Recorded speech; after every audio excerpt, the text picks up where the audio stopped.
Welcome everyone to the second day of this first edition of Global Goals Jam. Today we come together to celebrate all the participants that decided to come together for this first edition of this event, and to learn from each other what we created the day before, and to give each other feedback, and also to listen to fantastic keynotes. But I will introduce the entire timeline in a minute. First of all, so I would like to welcome the people who are watching us on YouTube. This session will be recorded, so you can always rewatch it later. And we welcome all comments and questions also through the stream on YouTube. So, yes, first things first, thank you to all the organizations that made this happen. I would like to address specifically our co-organizer, Morgan Markers, and as well facilitators and sponsors that really contributed this in an essential way. I believe Erna from Gemeente Eindhoven is connected with us. Erna, do you want to say a few words? Let me see. Well, nice. I haven't participated yesterday, so I don't know what we'll see today, but I'm curious to see how everything goes. So yeah, good luck. Thank you, Anna. Thank you so much for your support in this event. And someone from Morgan Markers want to say a word? Hi, I'm here. Well, thank you everybody for joining. It was really nice. We had a great time yesterday. Facilitated 2 teams, and I think it was great. So I'm curious what the other teams are presenting today. Awesome. Thank you so much. Oh.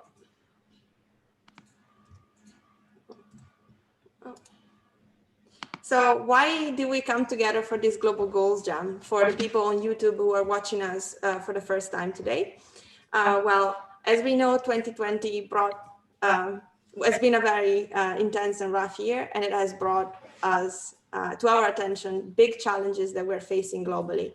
We're talking about the climate challenge, the healthcare challenge that of course has affected us, particularly during this pandemic, and the rise of social inequalities, and overall big questions around what it means to have a thriving, sustainable economy. So this is the format of, this is the reason why we come together for Global Goals Jam.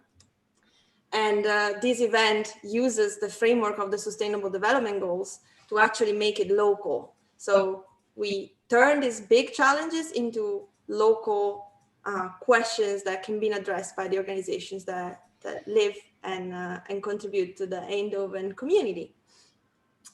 So how do we do that? Well, we originally had 6 teams that yesterday we merged and they became 5.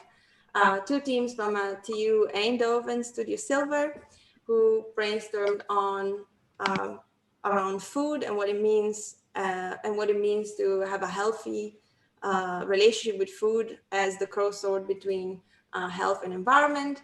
And another team who focused on the people who take care of other people, the caretakers and health workers that take care of elderly and senior citizens. Then we had 3 more teams, one of them working on a green strategy plan. This is the team of Focus and Section C. Another team, ZLTO, really brainstorming sustainable business models to implement solar panels in rural areas of Eindhoven.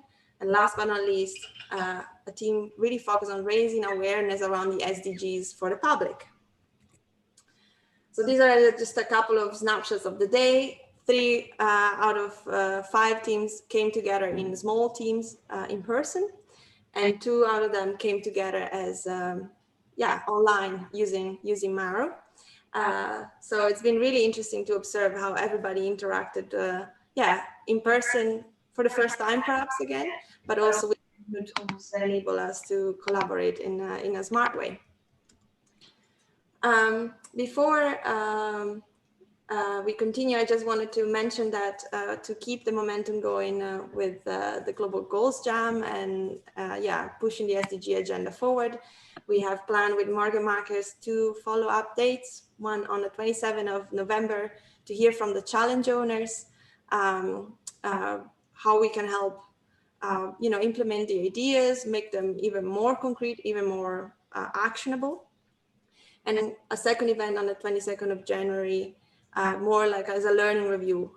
What can we do better next time? What can we improve? How can we make this format even more effective next year? So today's schedule is filled with two fantastic keynotes we're very lucky to host.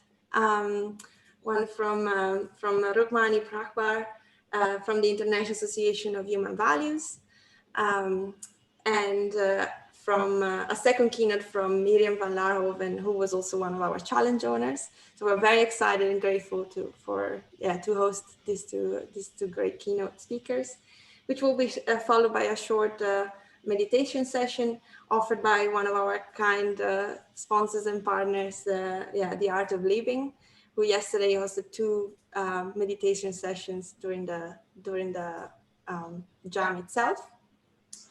And then we'll go through the presentations. They will be about 5 minutes, and then the people on Zoom, but also on YouTube, have the chance to ask questions, give feedback to each other.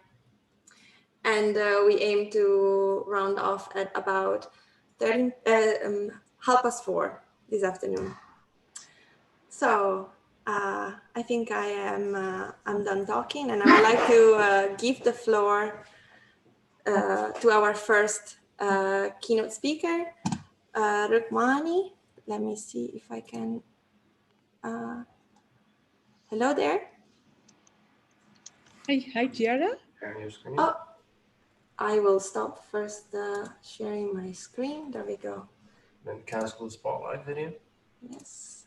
And then right click on her. Yes. And then spotlight video. Yes.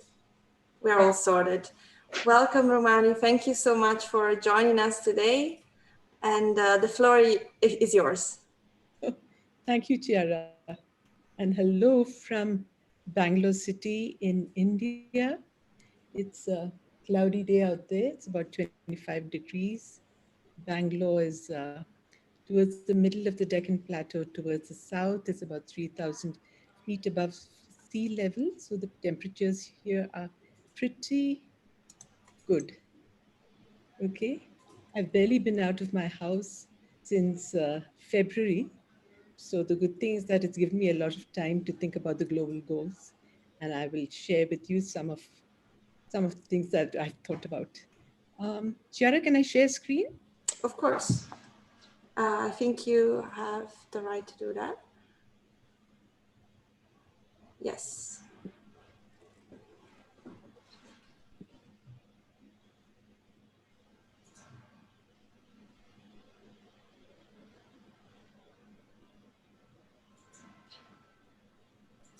Okay, let's start right at the top. This is a conversation. It's not just about me, it's about all of you. So let's look at the most important thing in sustainable development, because that's the starting point with which we will take the entire flow of this conversation today. Now, who really is responsible for sustainable development? The government, the UN, industry, civil society, the people. You know, I've been working in development for almost 23 years now. And from my experience, these are my friends. These are the people I play with. These are the people I begin to talk to when I start my first project. These are the people I get my money from. These are the people I get technical advice from.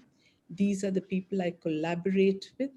So in a normal world, these are the people who really are the ones that are holding my hand while I work on my various rural development initiatives. But that's in a normal world. Now, what happens in a situation like what happened? So what happened in February when suddenly our world turned upside down and everything that we know changed. Our entire reality changed. And the whole world had become a COVID world. My God, we've never seen an equalizer in our lifetime the way we are seeing it right now. What happens then? You know, as people in the developmental sector, yeah, as people in the developmental sector, the first thing that happened was money dried up. Money dried up from all our other projects and went into COVID. Money dried up from our free education projects. Money dried up from our other healthcare projects. Money dried up from our water projects, our solar projects, our waste management projects. We've been doing amazing work in sustainable chemical-free agriculture. Money dried up from there. Money dried up from the money that's supposed to, the funding that's supposed to go into water. Now, that is what happens. Now, this is really tragic because the first bucket that gets kicked out of global budgets when there's a crisis like this is the charity bucket. The last time I saw this happen was in 2008 when we had the global financial crisis. And that's when the Millennium Development Goals were just beginning to do well. Malnutrition, poverty, healthcare, education, all of them were just beginning to make some kind of progress. And suddenly, when the economic crash happened, where did money go out of? Money went out of charity. And progress not just went back to where it started, it actually went further back. Years and years of good work that had happened was completely destroyed because of this. Hey, Swati. How you doing? Little bit. So for years and years, the Art of Living, you know, we are two organizations, the Art of Living and the International Association for Human Values. We were sister organizations. I didn't know that I was being introduced as a part of IAHV, International Association for Human Values, but we have the same founder with shared agendas. So wherever you see Art of Living, I'm also talking about the International Association for Human Values. So what was our model for sustainable development? We realized that so long as we are relying on external sources for development, we will always have to succumb to whatever global crisis comes in the way, and we are not going to be able to predict that. So long as frameworks and funds and external influences are going to impact the kind of work that we are going to do, we are just going to be as sustainable as the duration of the funding that's available. So we realized very early that we had to really look at another model that was completely out of the box, that thought completely laterally to be able to sustain the work that we are doing, not just now, but over a long, long time. So what we did was we really put people at the heart of development. We realized that if sustainable transformation had to happen, every person needs to be asking the question, what do I do to make sustainable transformation happen? And they're not going to be able to do that if they don't have the right frame of mind. Interestingly, today, according to WHO, 1 in 4 people are going to experience some kind of mental health issue at some point or the other in their life. And this is costing the global economy trillions and trillions and trillions of dollars. So if we have to take care of development, we really have to take care of the people who are at the heart of development. And that is you and me. That really is you and me. So the Art of Living model really starts with the exercises that all of you went through yesterday. I don't know if all of you were there, but my colleagues, my friends, they did a session for all of you on breathing techniques, on how to manage the mind. And they also took you through some meditations. And I understand that from the feedback that I got was that your meditation experience was nice. So what is meditation? It's just the art of letting go and completely relaxing into yourself. So Over the years, we've done this for so many people. And each one of us right now are committed to the cause of development because of the positive benefits that we've had from meditation. So what we did was we started teaching our meditation and mindfulness workshops to a few people, and they taught it to more people, and they taught it to even more people. Today, we've impacted for 450 million people in 156 countries around the world. And the scope is huge. Now, the work that we've done in rural development was especially significant because we took our programs into the most vulnerable areas in India, in Pakistan, in Bangladesh, in Africa, in the Middle East, in the ghettos of Chicago. And we began by teaching people these mind stress relieving techniques. And then we empowered them. We built self-esteem. We equipped them with skill sets. And when that happened, these people, many of whom were the most difficult people in their communities. These were people who had been rejected by their communities because of the trouble they were causing. These people became the change agents for transformation in their community. And the huge amount of work that we're doing globally is driven by people in this program called YLTP, which stands for the Youth Leadership Training Program. And I'm going to show you a video, a short video about this amazing person called Nathan from a village in Maharashtra. Maharashtra is where close to Bombay on the western coast of India. And he did the YLTP course, and you're going to watch his transformation. So he grew up without a father. His mother raised him with very, very little money. So this is an amazing story. He's going to be speaking in Marathi. Marathi is a language of Maharashtra, but there are subtitles. Nathan was elected the head of his village for the work that he was doing.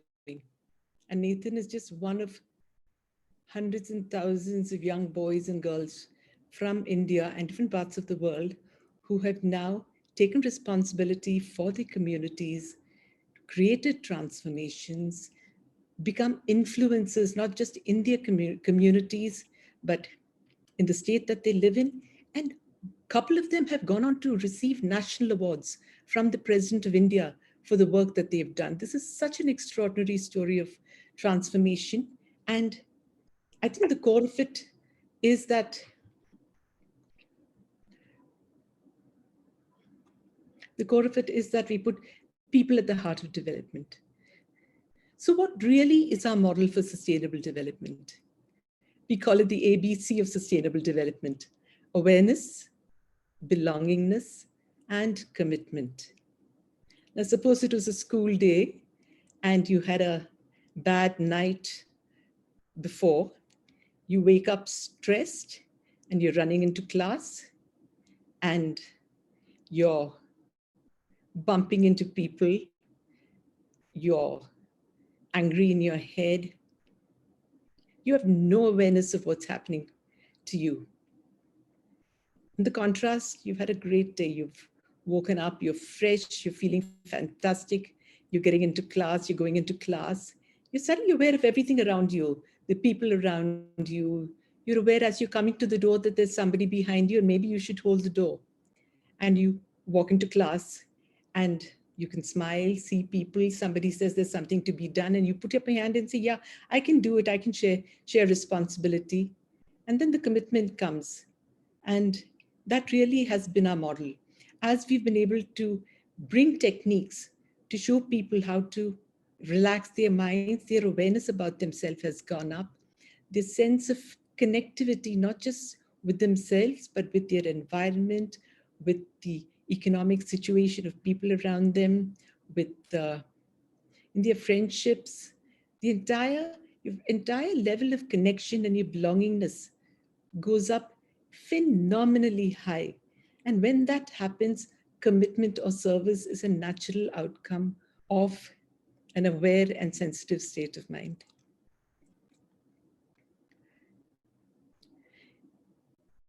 This didn't happen. None of this was planned. The work that we've done has not been planned. Today, I could put a presentation and told you this is what we've done. Today, we started in 1982. Today, I can give you frameworks, I can give you models. I know that so many studies are being done on the work that we've done globally in the impact space for development, but none of this was planned. And it was not planned because the only thing we did, our only planning was to go out and reach as many people as possible and give them tools and techniques to deal with their mind, deal with their emotion, relax their mind, and make them more relevant to themselves and the society that they live around with. So, what happens in a situation like this is that when you're relaxed, you're no longer thinking, what about me? What about me? You're actually waking up in the morning and saying, no, what can I do for you? And this pretty much is our story of our journey from individual empowerment to community empowerment to our commitment to a higher global vision. And people got up one day and saw a tsunami happened, and there were two kinds of people, some of them who ran for shelter, and some of them who stood there and said, now what can I do to make a difference? Now I've seen it happen even in this corona world, in the community that I live with. There are some people who've so scared, and they've barely been able to move. And I know that there's the incidence of domestic violence, mental illness, depression, anxiety has gone up hugely. And there are some people who've taken responsibility and said, now what can I do in the community that I've lived in? We've got a buzz of people who are running around to make things happen for the entire community. Now, what have we done? Now, people like Nathan, what have they done? Here are some of our impact numbers. These are our numbers in India. We've got numbers like this coming from all over the world. Water is a big space. River rejuvenation, this is a big space with water bodies drying up, and our entire agricultural economy and ecosystem depending on water.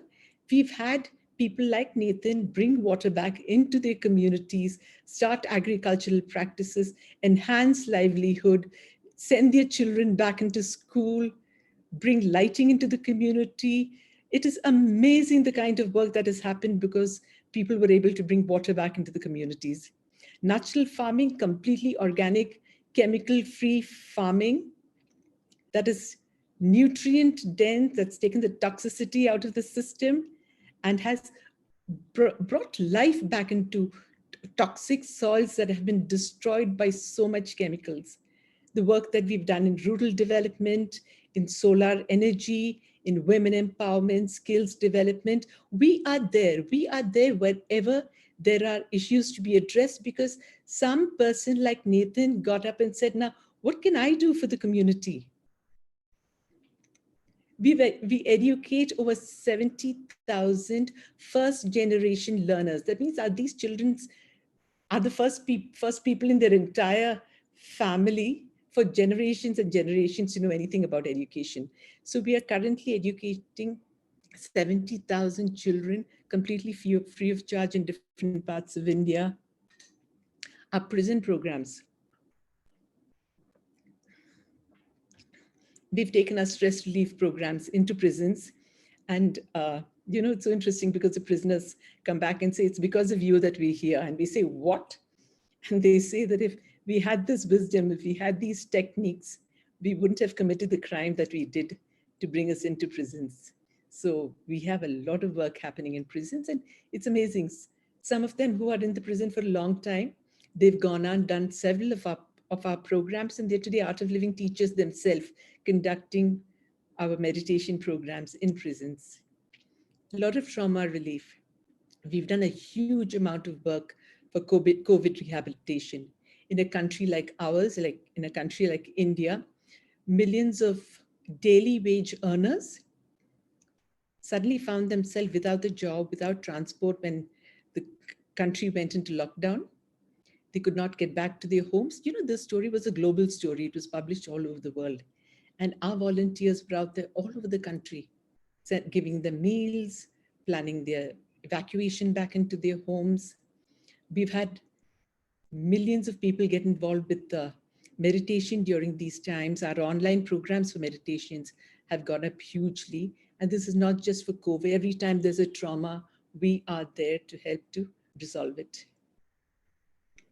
So this is our presence today, 38 years, 156 countries, impacting 350 million people worldwide.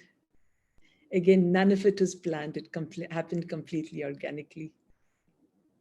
So what really are takeaways from today's conversation? For me personally, I've been involved with the art of living for about 23 years now. And my 3 takeaways have been that responsibility increases power, and complaints, however justified, the complaint is the moment a complaint enters my mind, the moment a thought of a complaint enters my mind, I lose energy, I lose power. And the moment I take responsibility, however difficult the responsibility is, my personal experience is that things just begin to happen. You know, miracles begin to happen. Grace flows when you decide to take responsibility. I'm sure all of you here have experienced this. The moment you decide to take responsibility, you get a phone call saying, you know, do you need some help? You meet somebody on the road, you tell them what they're doing. They say, you know, we'd love to join you too. So my big takeaway in the last 23 years has been that responsibility increases power, however difficult the responsibility is. My second takeaway is that look to see how you can convert adversity into opportunity.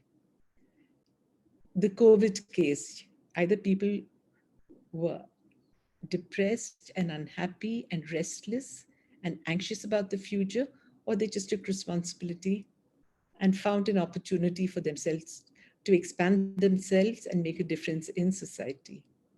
And the third point is psychological resilience, which pretty much means learning to ride the wave.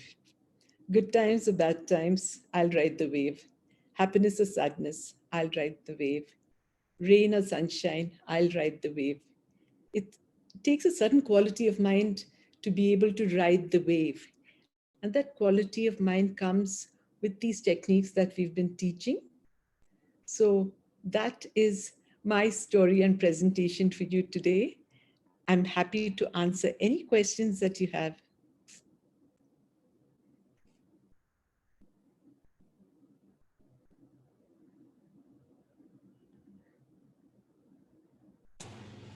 Thank you so much for your presentation. Very inspiring story, very inspiring video. We have a comment from Renee in the chat. Amazing video. I've really seen such a successful bottom-up project through local empowerment.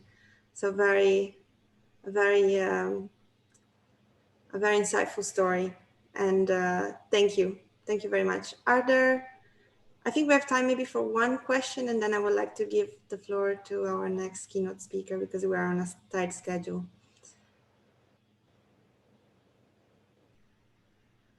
I think I'm just receiving very good feedback on the chat. Very impressive work, very impressive. So yeah, thank you so much. I will then like to give the floor to Miriam for her story. Very different, I can imagine, different angle, different part of the world.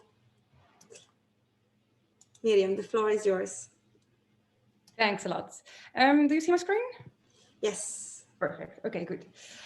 So I'm super happy to be here, although it's in my living room. But I was yesterday in challenge number 6, where I felt a lot of energy from all the participants to actually make an impact and make a change, and it gives me even more energy to do what I do. So that's also why I'm here today. So my name is Mirjam van Laarhoven, and I really focus on inspiration, activation, and helping companies and people to include sustainability in their day-to-day roles and tasks and strategy and everything linked to the Sustainable Development Goals. And then I have to click here. Good. So there a lot of on right now. Of course, it looks like the end of time in California. The big problems in Lesbos, not just environmentally, but especially over there for humanity. And also, lastly, what was also shared last week is the biodiversity loss of about 50 to 70% of biodiversity lost in the last 30 years. That's more or less within my existence. So what does that mean for the next 30 years? If it's again 50 to 75%. So all these problems are huge. And we might feel, and I'm sure everybody sometimes feels like these firemen, that's so difficult, or it's useless to start putting out this fire just by yourself or with two people maybe. These problems are so big, and there's not just one solution solving everything. There are so many things to be done, and is our personal impact enough?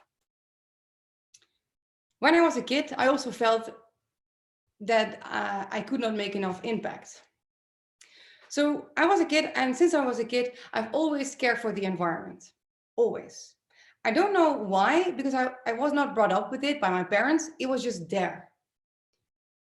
Also, I felt sometimes a little bit like maybe stupid, because, for example, my sisters also sometimes made fun of me when I talked about environmental problems, and they called me, yeah, Mother Nature. And then I really felt useless, because I found it really important, but I could not do anything about it. And also, I remember walking to school with 3 classmates, and one of them spitted her chewing gum on the floor. And I said, "What are you doing?" And she just food, so it will go away anyway. But she didn't know that it takes so much time. And later, also when I was studying, a friend of mine just threw his can after drinking on the floor in the city center. And I asked him, maybe you should pick it up. And he said, nah, tomorrow morning there will be some cleaning guy who picks everything up, so it's fine. So it's bad for the environment and for people. And I could not understand how this person could actually say this.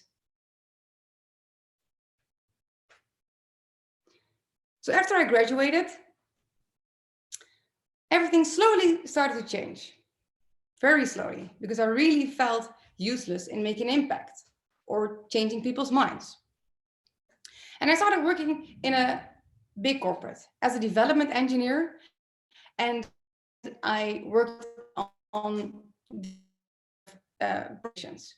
And slowly over the years, I started some new projects, and I included, we were going to test circular propositions, where we were not selling certain products anymore in our pilot cases, but we looked at how can we rethink the system, not take, make, and dispose our products, but can we rethink it and think how can we use or keep those materials and products as long as possible in the loop. So maybe not sell toothbrushes, but can we have toothbrushing as a service in a shop, for example? And also later with one colleague, a friend of mine, let's call her Saskia, because that is actually her name, I started up a sustainability enthusiasts. It was kind of a group of people where we just met up once a month. And we just started it bottom up because we ourselves wanted to know more about all the projects which were going on around us. We just wanted to hear more and get inspired by other projects and to see if we could maybe help them and grow their projects internally. So it started small with only 5 people. So Saskia and me and 3 others, which we knew personally. Slowly, this group started to grow. We had every month, we had a meeting with a presentation we organized, a workshop we organized, and some drinks afterwards, just for fun and to get to know each other also on a personal level. this group slowly started to change, started to grow. And that's also slowly what happened to me. I started to grow. I started to change. And I slowly found out that my enthusiasm and my passion was not just useful in a team for team building or the funny person. The way how I could make impact.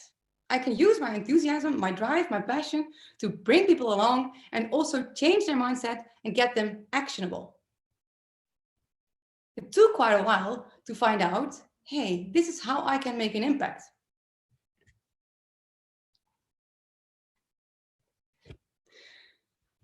So what happened? So we started with this small group of people, which grew actually later, or a couple of years later now, it's about 3,000 people globally dialing in once a month, once in 2 months, into our now called Sustainability TED Talks. It's all internal, but all these people are now inspiring and activating each other. Next to that, now I became also the go-to person if people had questions on sustainability or had new project ideas.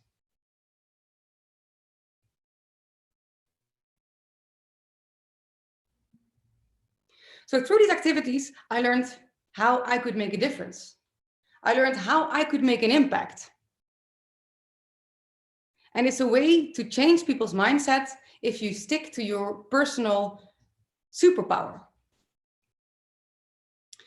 For example, this tree is just one tree, but it can bring a lot of difference to all those sheep. What can a simple tree just do? It can mean a lot. Or any butterfly, just one, can make your photo pop. So you as a person, if you find your strength, you can also make a big difference. But only if you link it to your personal strength, because you should not ask this butterfly to bring shade to the sheep.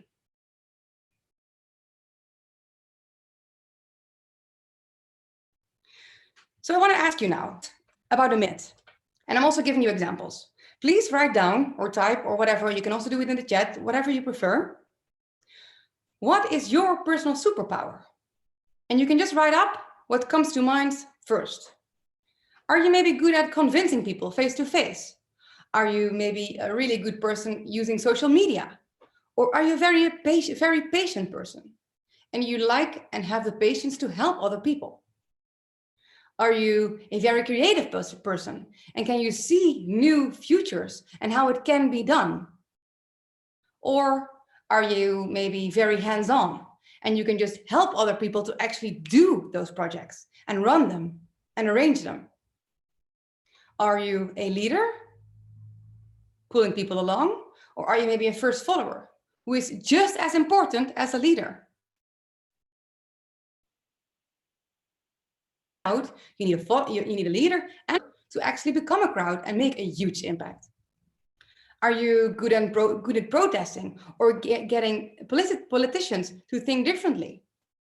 Or maybe you're just a go-getter and never giving up.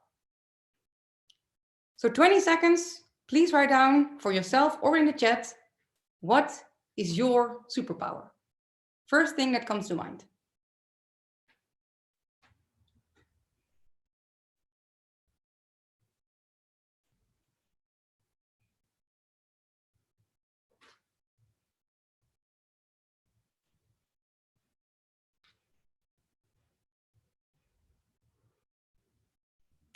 And we are all here already making an impact. That's why we're all here. And that's why we participated anyway in this Global Goals Jam. To make an impact. And maybe you're also doing good stuff. But I would like to ask you to think bigger. So take the thing you're already doing, or take the thing you would like to do, and try to make it bigger. Try to increase your impact. Think about Greta Thunberg. We all know her. How many people she got onto the street? Just a little girl, but a really big impact. So maybe this morning you went blogging or you take a garbage out of the street while running more often. But try now, rethink, how can you not focus on your near surroundings, but maybe you can clean all the beaches in Africa if you rethink your idea. Or how can you not yourself eat less meat, but can you make it a meatless Monday? Or maybe even a national Monday. So try to think big. And you don't have to link it yet to your superpower. But what impact could you make? And can you think, how big can it be?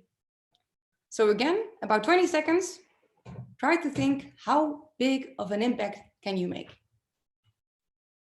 And again, you can write it down yourself or in the chat.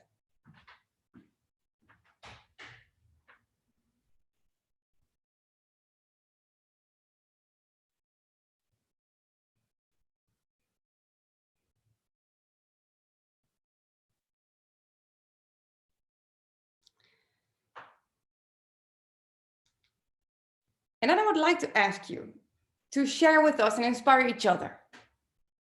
So I would like to ask you to use the option annotate, which is in Zoom. You have the microphone, blah, blah, blah, things, and then you have and if you click on annotate, you can also paste text on this slide. I want to ask you, please share with all of us, what is your superpower? What's a big impact you could maybe make? And then make it really small. What can be your first step? Because actually everybody of us here can make an impact, as long as it fits to your personal superpower. So an example for me, I'm super positive and enthusiastic. I wrote down this morning, I'm going to activate 1,000 people a year. And then I thought, no, I can't think bigger. So I changed it into 3,000 people a year. I'm positive and enthusiastic. I want to activate 3,000 people in the year 2021. And the first step I'm going to take is I'm going to share more on LinkedIn and Instagram. So think big, think personal, think big. Going to take.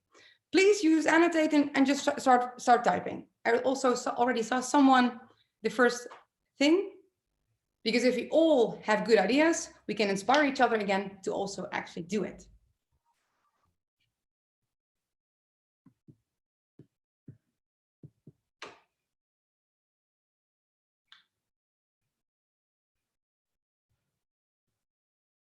Is it working with annotate? So you can see microphone, video, all these options, and then you see an option annotate, and then you can type, yes, the first one. So I see someone saying, I'm a hands-on problem solver. I want to do it in and around Eindhoven, and I'm going to lead by example. And now I'm super curious. Maybe you can add, how are you going to lead by example? What's the first step? Are you going to go to the city center and just spread some flyers? Are you going to give an example in a case study? I mean, if there are questions, you can also share them in the chat or in the live stream. So there's someone who's really good in being result driven. In the chat. And making Brainport the region, the most sustainable region of the world. And this person is going to share this goal. Who wrote this down? And maybe you can open your mic for a second, because how are you going to share this goal? I'm very curious.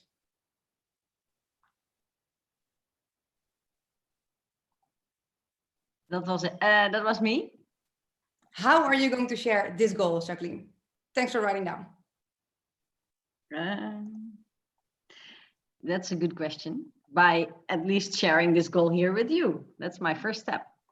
That this is the goal, to make it. Cool. Nice. And some.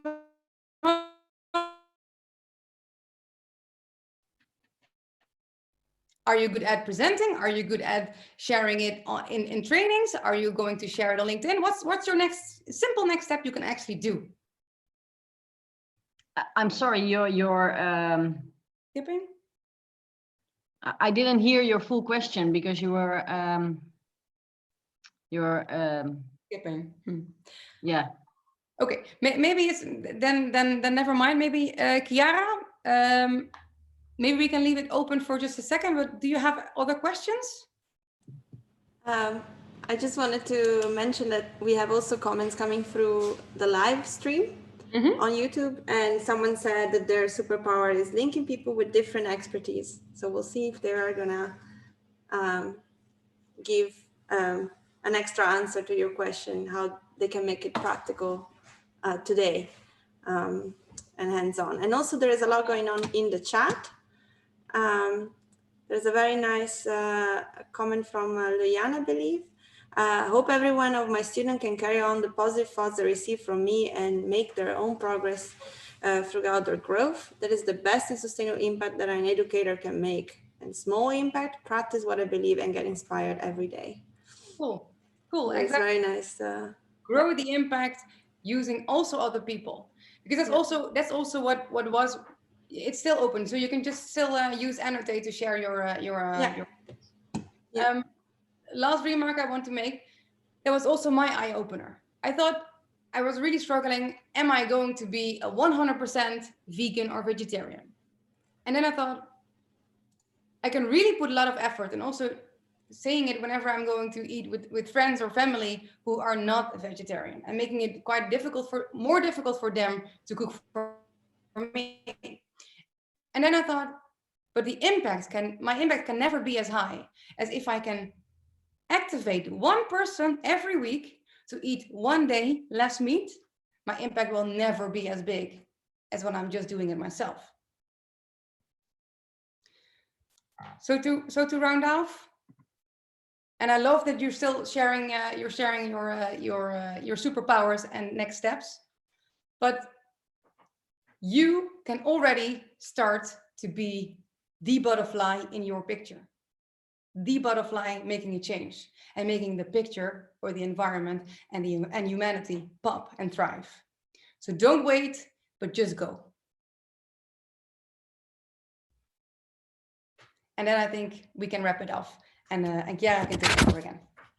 I'm quickly going to take a print screen out of this because I love it.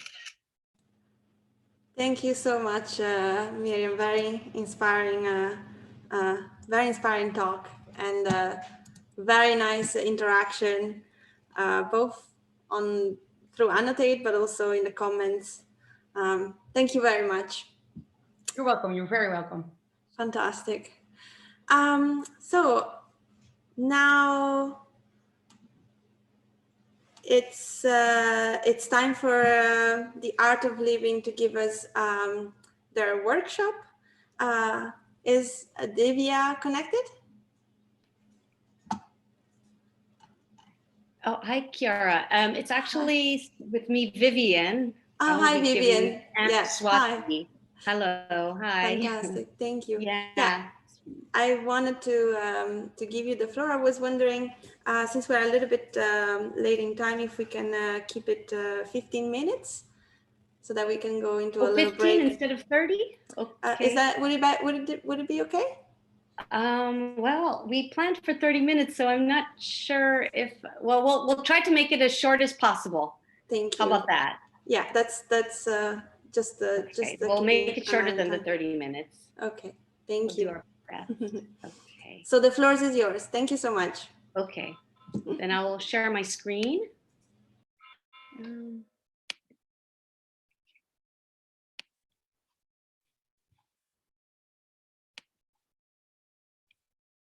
Oops. Okay. Can you see my screen? Not yet. Working. Okay. Let's try the desktop. Maybe that's better. Okay. Yeah, we can see your screen now. Oh, you can? Okay.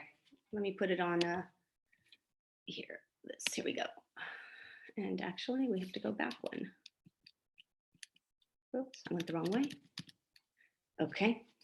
Okay. So today we're going to talk about breathe your way to success. And first, I really want to congratulate you all and commend you on all the work you guys have been doing yesterday and today.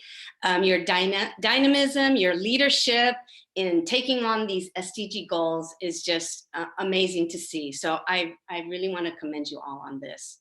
To tell you a little bit about myself, my name is Vivian Kim.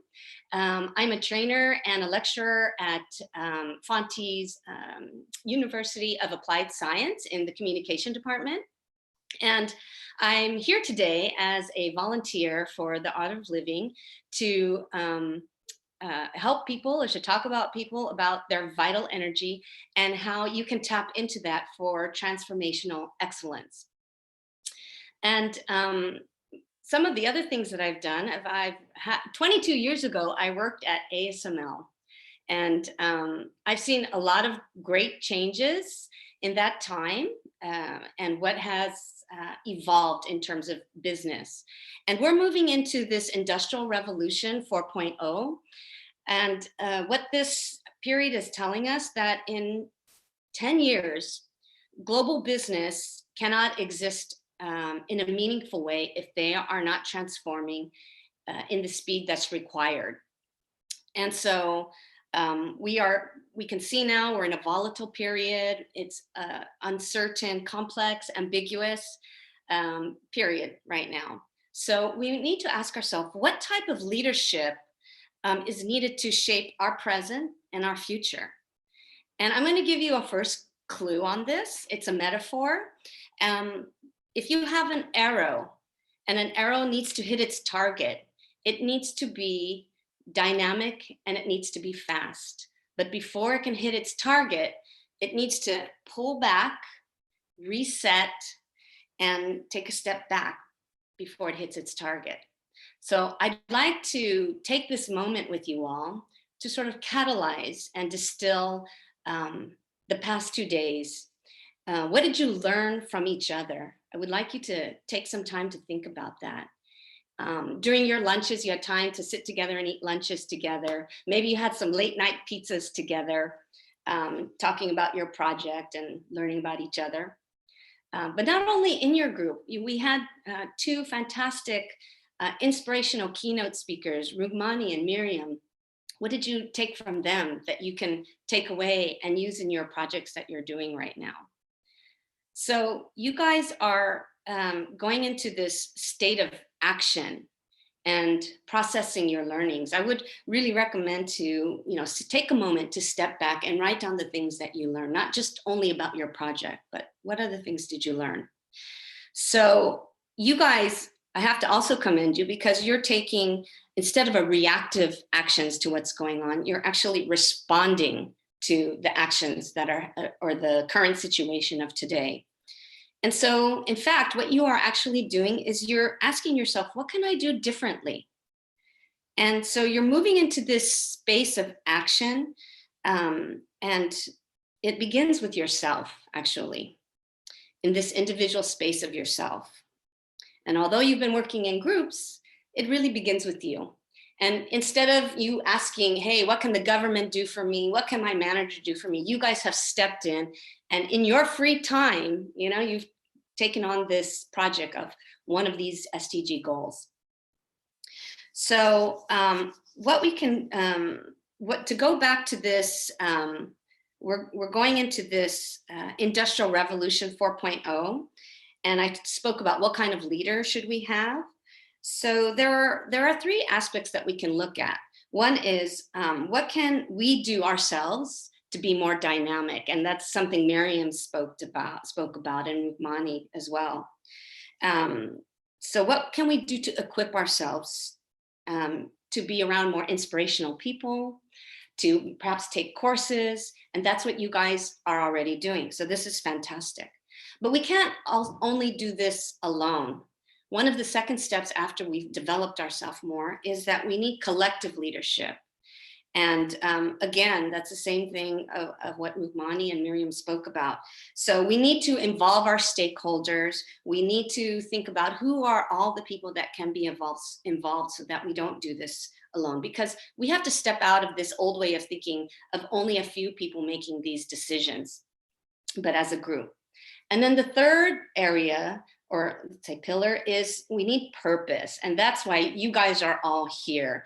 You know, this Industrial Revolution 4.0 brings in a lot of artificial intelligence, and we have a heart, we're humans, and we need to know that what we're doing is meaningful. And when we as a leader can do something meaningful and pass that on to someone else, we take ownership of it. And so this is really important.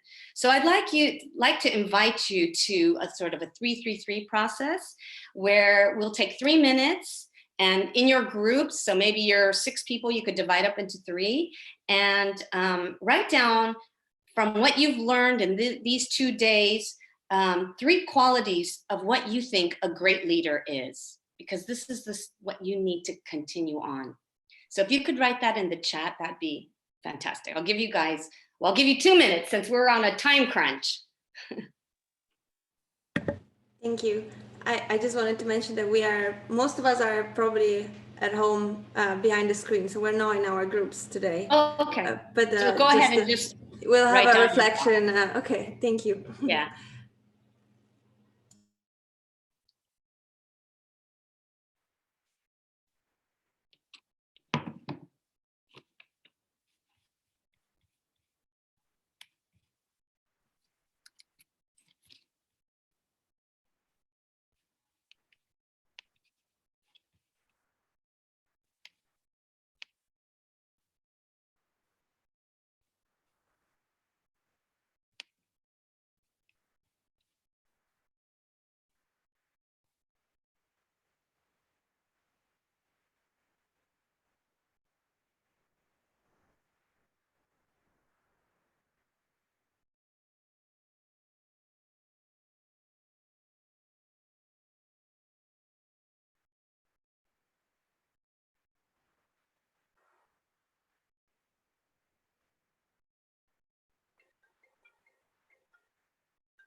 I think we can start, Vivian, because time is already less.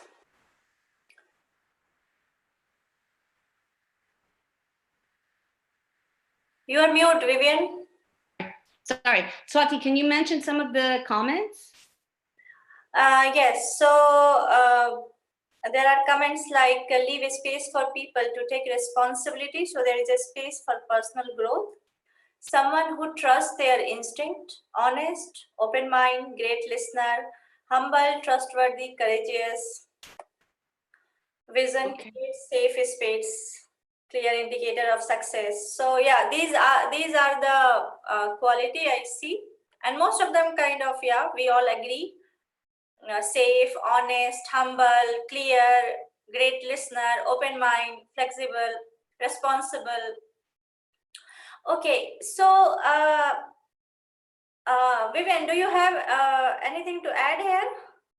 Well, mostly that they're soft skills. And so it's not that what's important to us as a leader is that they've written a book, that they've have so many degrees, but actually what we see as great leaders are these soft skills. So then we need to look back at ourselves, and that's what we need to work on. We need to work on from the inside out and taking our own responsibility and not looking to the others to take those first steps. So I think Swati is going to go ahead from here and tell you just a little bit about something you might not have heard in relation to how to develop these skills for leadership. Thanks, Vivian. It was very inspiring what you said, and I take it forward from here. Hello everyone, and I will give just one line about me because time is very short, as Shiara mentioned. I work as a software developer in Netherlands, and that is something I have been doing, I think, for last 7-8 years. So I am in this field, and I have been going through all what we heard just now about the leadership and all this agile, dynamic, collective purpose. Now the point, the exercise we did right now, that what you need to be an excellent leader, and what the answer we got, if you see, as Vivian said, most of them are your soft skills. None of them wrote that we need a PhD, right? Nobody wrote this. Why? I mean, I am not denying that we don't need expertise. We need that. But other than expertise, what you need is these skills. So how do we get that skills? Right? It is very easy to say and difficult to do. Now, what I would request all of you, that you check all those comments in the chat section and all those skills which is mentioned. And there is something I show you here. Yes. So these are the layers, and basically, you know what we said earlier, that the dynamism and the leadership, it starts from your personal space. So basically, the change you want to see in the world, it starts from you. So you are the agent of the change. And if you are the agent of the change, so your personal space should reflect that. Your personality, your individuality should reflect all those changes. And what is your personal space? Have you ever thought about it? What is you? Who are you? Who am I? Have you ever thought about it? So that is something now we will see. What is this personal space? So if you see this slide, the personal space is basically, as per research, it is these 7 layers. So now I would request all of you to look at these 7 layers and look at those soft skills and try to match. What do you think? If someone says in the chat that a good leader need a clarity, can you relate it to one of our layers? What clarity means to you? What has to be clear? Your intellect has to be clear, or your memory has to be clear. Your mind has to be clear. What exactly do you mean by clarity? So if I say clarity means your mind is stress-free, because your mind, when your mind is in stress-free and not doing overthinking either for the past or the future or unnecessary stuff, you have the clarity of thoughts. Your emotions are in control, your thoughts are clear, and in that state, whatever decision you take, that will be something you will feel proud of. And I am not saying the decision will not go wrong. What my point is that you will respond to it properly. It will not be a success every time, but you will know how to handle it. Okay, so that means the clarity. Now it comes, somebody said that a good leader has to be, open, honest, not prejudiced. What does you mean? What is honest here? Which layer of your existence is honest here? Your intellect. Your intellect has to be honest. What do you mean intellect? What is intellect? The faculty through which we decide what is wrong, what is right, what is moral, what is not moral. All these values is something which intellect decides, right? And it is very important that your intellect is not prejudiced by your own opinion or by your own thoughts. So you listen to everybody, you take everybody along with you, and then you decide. So that is the intellect, right? Now it comes your body. A good leader also has to be fit, because if somebody is not healthy and fit, what kind of energy that person will bring to the work? Yeah. So the fitness is something, and that is something very gross. We all know about it. Yeah. Then it comes also your breath. So if you remember a time, either if you have exam or it's a very important meeting, how your breath is. If breath is very fast. This is something in our Art of Living workshop, we also, covered this part, this topic in last 2 workshops. So I will take it very quickly, that your breath has to be deep and smooth. It should not be high, it should not be fast, because that is related to your emotions. If you can control your breath, you can control your emotions, and there what these tools and techniques come, because it is not easy to control your breath. Your ego, you know what ego is? Yeah, we all talk about ego. Have you ever thought what exactly ego is? Ego is a faculty, and ego is not something negative. Let me tell you very clearly. Ego is a faculty which gives you the strength. Through ego only you contribute to the society. This ego gives you the hard work, the perseverance, the courage to deal with the life and the situation. The only thing is you should know how to use it. It should not be obsession. It should not be a compulsion. The ego should be embarrassing, so that you can take everybody along with you. You are not insecure of your own leadership. You can make a collective leadership, and then you can go forward. So that's about the ego is. Ego is basically I, me, related to me. But it has to be embarrassing. It should not be possessive. Now, what is self? Self is the life force inside us, right? We all recognize the life force through which we are alive. And it is very important for a good leader that the self is happy. Because if a person is happy, then only he or she can bring happiness to the workplace. If a person is miserable, he or she will give what she has, right? And if that person will bring misery to the workplace, the decisions and the work and the environment, everything is going to be affected. Agree? So person has to be happy, right? Right now the Chiara is giving such a nice smile. So, the person has to be happy, and that actually makes the atmosphere light, easy, and people would like to come to the work. People would like to talk to you. No, they will like you. So these are the layers of the existence, or I would say the layers of your personal space. So if you close your eyes and if you think, what are you? Who are you? And then you will notice all these layers. So the time is very less. So let's move quickly. How to keep this personal space, very effective, or to be excellent, to become a leader, to transform this leadership. Art of Living provides many tools and techniques, and most of you, if you took the workshop yesterday one, you already know all the tools and technique like Bhastrika and the meditation and the Nari Shodhan, deep breathing. Unfortunately, we won't be able to do that right now because the time is very short.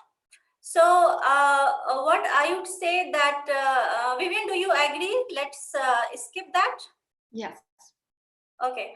So, okay, then so we will skip actually the next slide, which was basically about the breathing technique. And I hope that you guys already know about it from our previous workshop. So now, Vivian, can you just tell us about this? Yes, well, thank you for your time, first of all. And we are very curious about your next steps after today. And so to keep the energy going, we would love to support and connect with you all in this journey. And so if you are interested in doing that, you can sign up through the link, and we will connect up and discuss also with the breathing techniques and so forth, how this can also help you with clarity of mind and with your projects that are going on. And we plan to do this in a fun way, so more with games and meditation. So there's an opportunity, it's in the link is in the chat, correct? Yes, I already posted the link, yes. It's posted there. So you can go ahead and sign up there. And I think that's the 10th of October. So that would be really wonderful to connect with you. But just one last thing, since we couldn't do the breathing exercises, maybe you could put it back on that last, second to last screen, Swati. I'd like everyone to just get up, because we've been sitting maybe, and do some power poses, huh? Power poses to get you ready for your next presentations, all right? So the ones before, so you can see here, get that power pose going. Yeah, I'm gonna do this. Okay, yes, so fly. You guys fly today. Thank you so much for your time. And take a deep breath in. Thank you so much.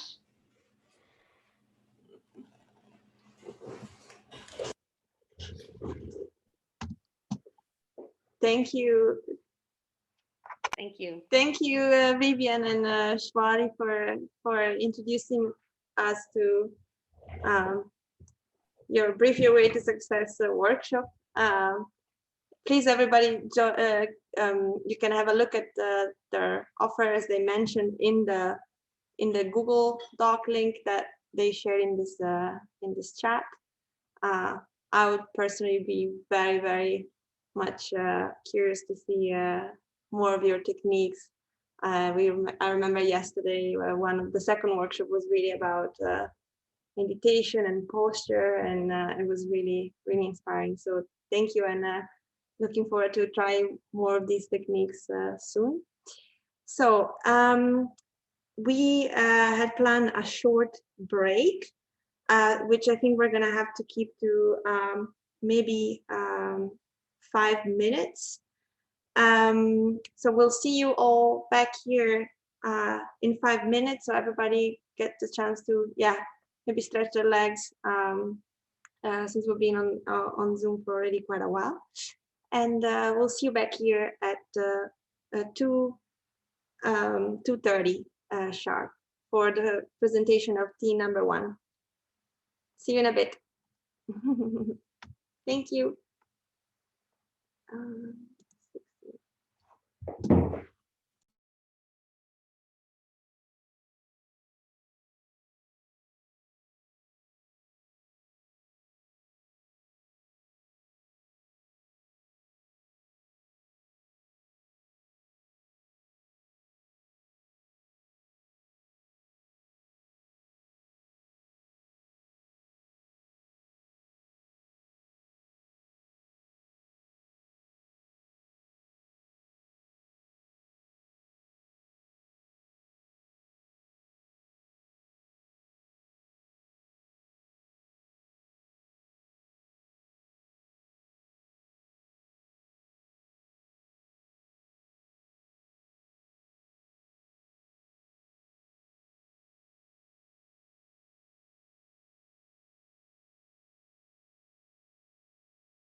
Welcome back, everybody.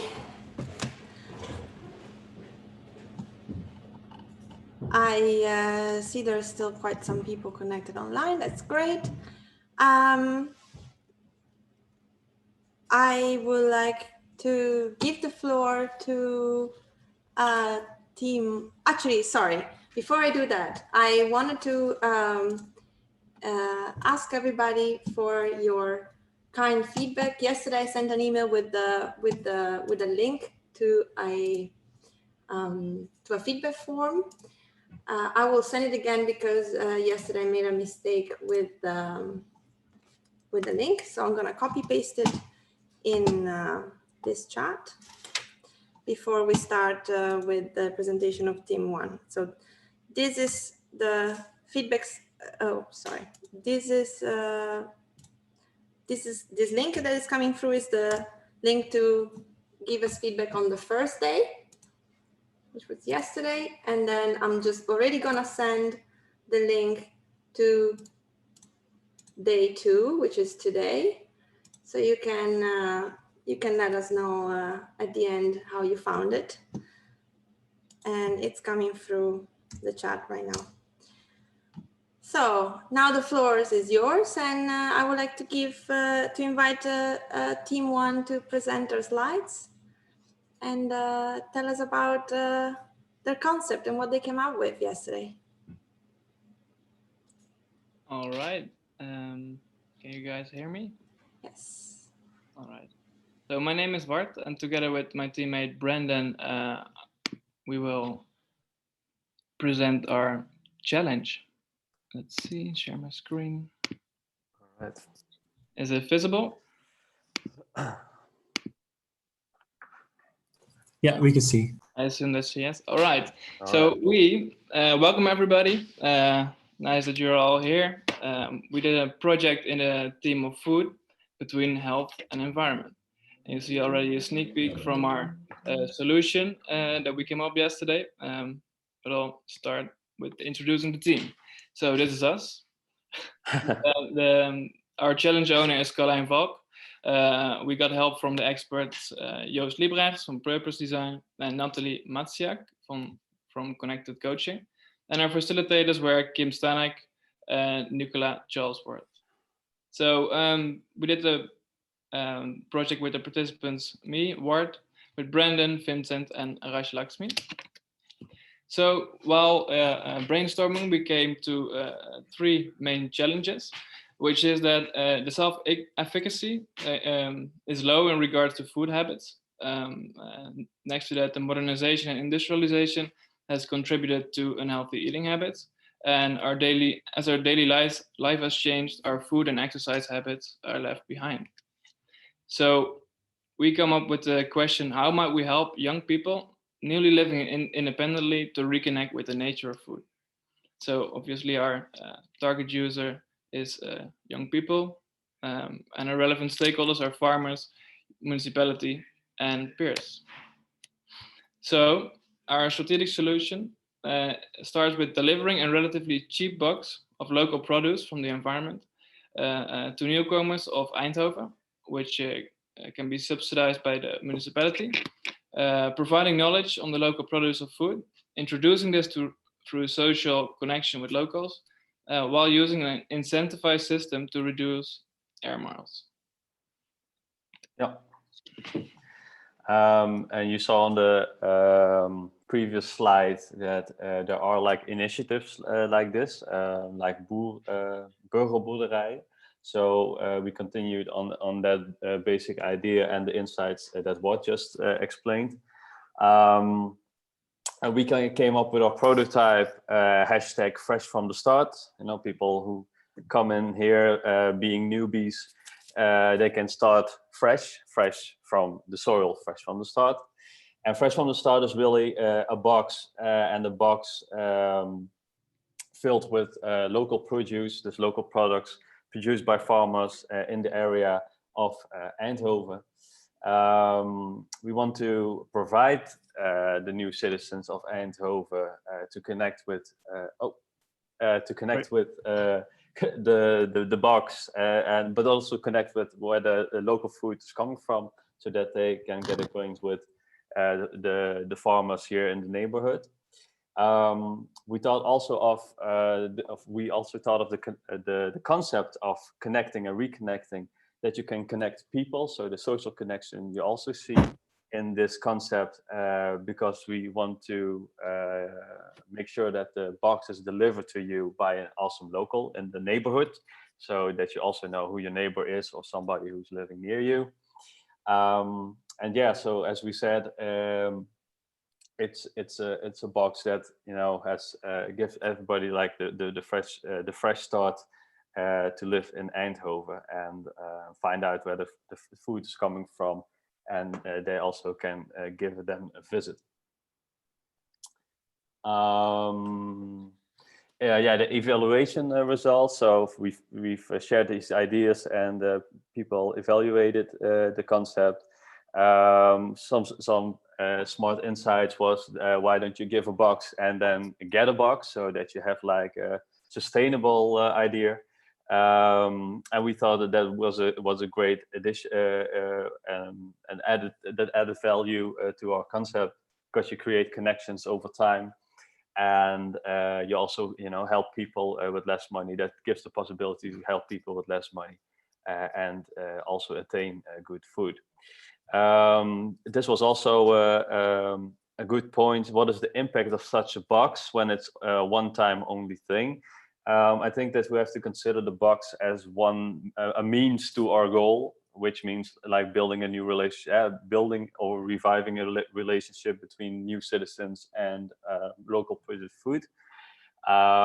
So we just see it as a means, and not only the solution in itself. So maybe from this concept we can spread it, or even combine it with other initiatives, such as seasonal updates, and that you get by every new season, that you get a new box, because we are, especially maybe in the Netherlands, we think that we can eat everything through a whole year, but we want to make people aware of the fact that some products are season bound.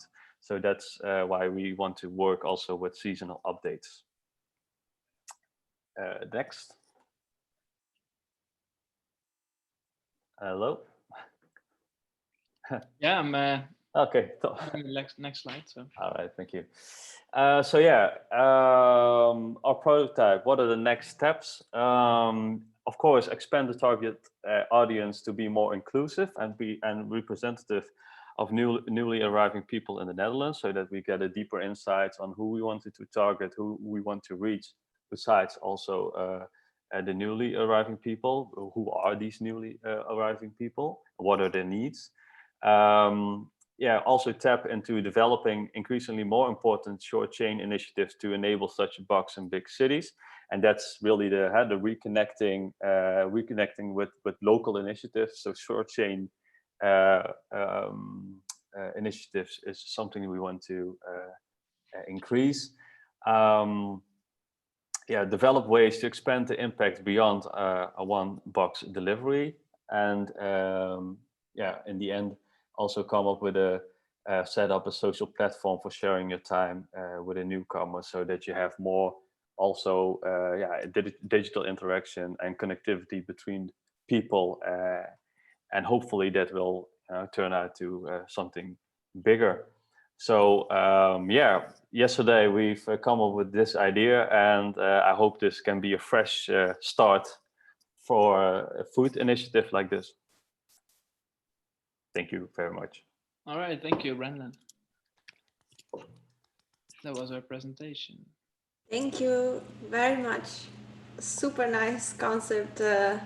Also very interesting from where to see you guys working on Miro and like creating these prototypes directly on the board. Really, really inspiring. Are there any questions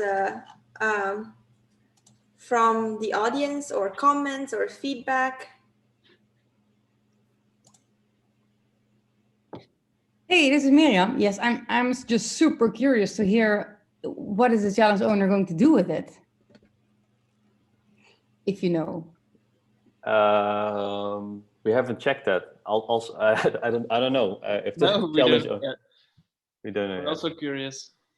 Okay, cool. But then we will hear it soon then. Yeah, we haven't pitched the idea to the challenge maybe yet. So. Leanne can expand on that.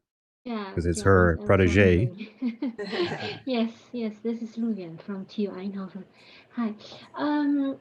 I think this is really interesting because at the university we are trying to set up also programs related to healthy active aging, related to healthy eating habits for citizens, and this is definitely interesting initiative. I do have some questions to you, maybe you can think about. Because I see the local farmers plays quite important roles here. And I also noticed that this probably, if this becomes a very good habit, then the local supermarkets will have considerably amount of competitors around the region, and maybe even the restaurants.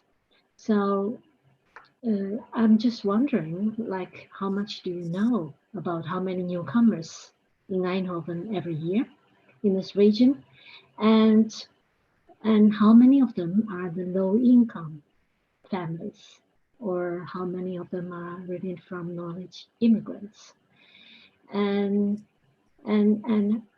will there be certain ways to connect the farmers, the supermarkets, the restaurants? Are you aware, is there any welcome program for the newcomers in Eindhoven region from the municipality? I have been the newcomer before, so I've experienced that. Maybe it has changed because I've been too long here in the Netherlands. So that's a lot of contextual information I think is very important if we really want to make impact. But I like this idea a lot. So I think Wouter is from us.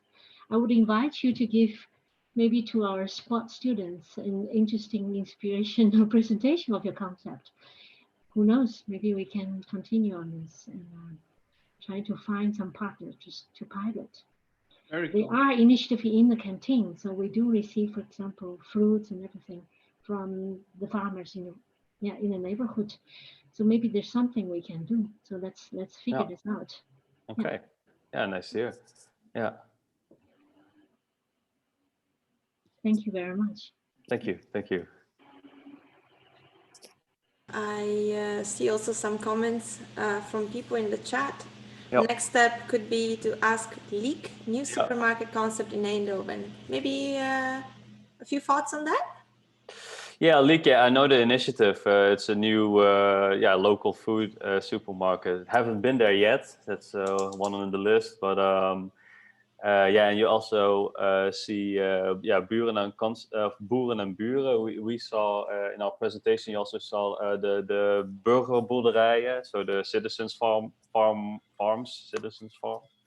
So there are a lot of interesting, and also the restaurant food. A lot of interesting initiatives, and we also saw our prototype can be more like a platform to just also connect these things. And these ideas, so we don't want to how do you say it, replace or be the next initiative, but I think there can be a lot of smart connections between those earlier initiatives. So that are really the thoughts. We didn't really dive into what's now possible, but I think that if you make smart combination, that maybe you can make a whole new grid for local produce. I also added you a contact of Jon Rodriguez, who's working at Philips Design and who has been working for many years in the kitchen appliances group and did massive research on the food habits and motivations and choices of people around how they source food, how they cook, etc. So if you want to spar on whether your concept might work with a target audience, he's a really good person to talk to. Yeah, thank you. Great, thank you. I think we also think that it's very important what the relationship of people is with food, and the role of culture and all the other different segments. Yeah. Awesome. Thank you. Thank you. Thank you everyone for the great comments and feedback, and thank you Team One. Really awesome concepts. With silent clapping. Thank you. Yeah. Thank you. Thank you. I would like to give the floor already to team 3. Is it your birthday, Wart? It's my birthday. Yeah, you have flags behind you. Yeah, it's almost my birthday, but this is for my girlfriend. Ah, okay. It was not today. Ah, okay. Otherwise we had to sing, but yeah. Super nice. Okay, Awesome. hi. Hi. I am presenting for Team 3. Let me share my screen.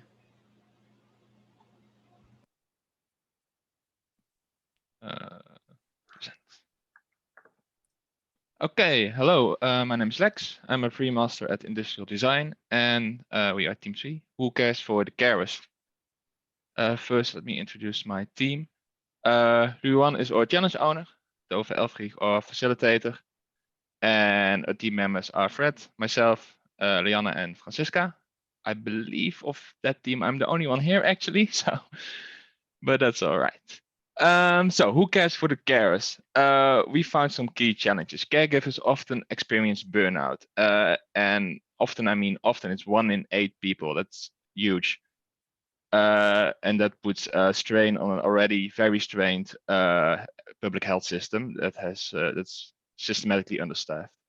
We identified that the caregivers needed to discuss their mental health, especially with their colleagues, and we wanted to reduce stress and open that discussion with colleagues and provide relief through our design. So that gave us a question: how might we encourage the conversation about stress and create a community between colleagues? As our target user, we used Bianca, a made-up professional caregiver that works in the home care. And other relevant stakeholders are, of course, the patients that suffer with suboptimal care if caregivers are stressed or burned out, employers who are responsible for their employees to be healthy, and the healthcare system that, as I mentioned before, is strained with systematic understaffing.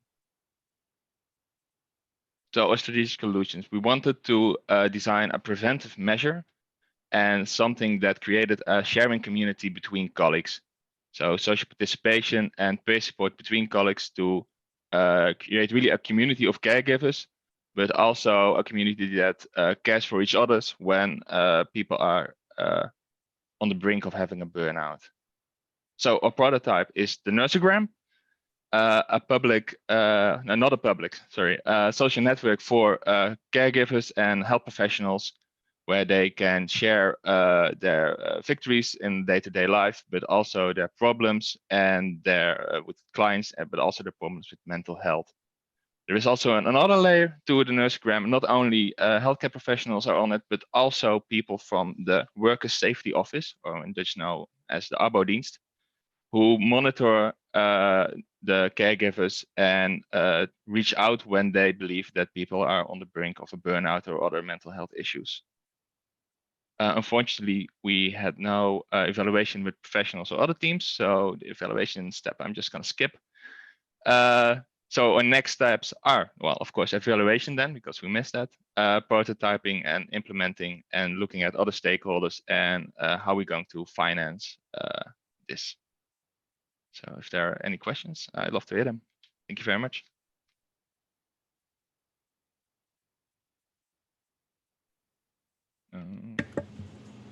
Thank you very much. Indeed, are there questions from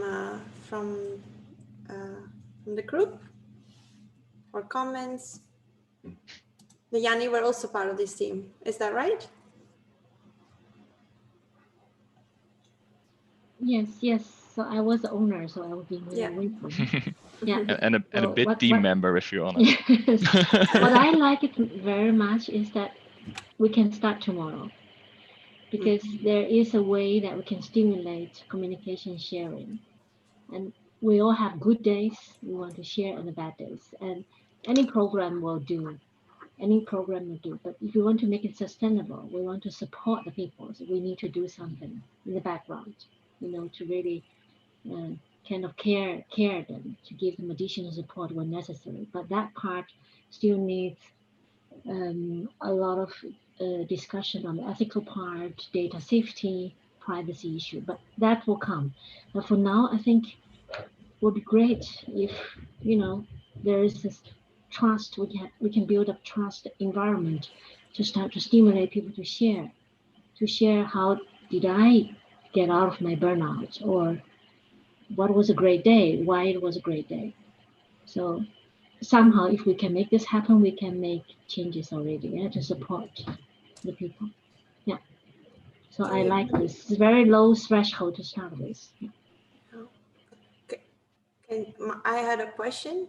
Could you think of and share with us some maybe context or places, because it sounds like we can actually start doing this tomorrow. So where, like, that's my question mainly. We designed it most in mind with people working with home care. So they don't really have a central place, like for example, a hospital or something where they can meet colleagues because they're on the road between patients all day. Okay. So I think that's a very good place to start, because they have to do medical stuff like needles and cleaning wounds and stuff like that. And maybe they have issues which they can I am with patients this and that, and I just can't manage to do this. Has somebody any tips? Or I finally did this, or maybe God, I'm so stressed and I'm already behind schedule because this and this and this. And other people can then respond from, oh, this is a tip. Hey, very well done. Hey, my shift ended early. I can pick up some of your slack, stuff like that. So that's where we imagined it to working the best. And I have another question actually. Would it be, do you think this concept could be open to also informal caregivers? The people that maybe take care of other people, but they're not officially a nurse, Mantelzorgers, zeg maar. Yeah. Yeah, like family members who. Yeah, exactly. Yeah, stuff like that. Yeah. That is a good question. On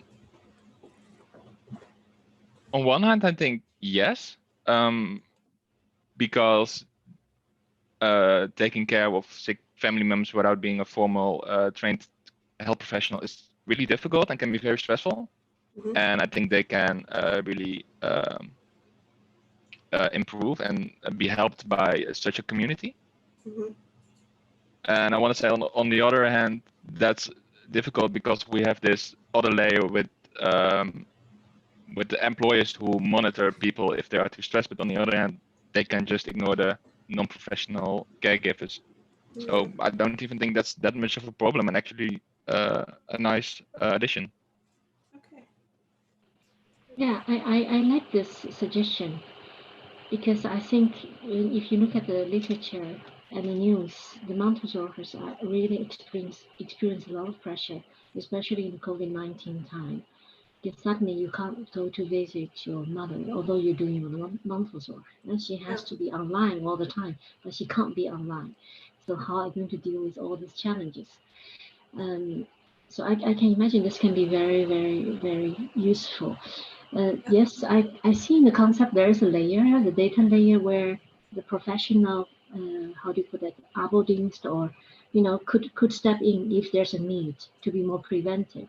But I can also very much imagine that this could be even without that layer, but it's just a system keeps monitoring. If I've been keeping saying it was a very, very bad day, I'm so frustrated, I've been saying that for 2 months. The system could give me some warning and maybe give me some suggestion, not necessarily somebody stepping, but the system could give, and I will be the person to decide.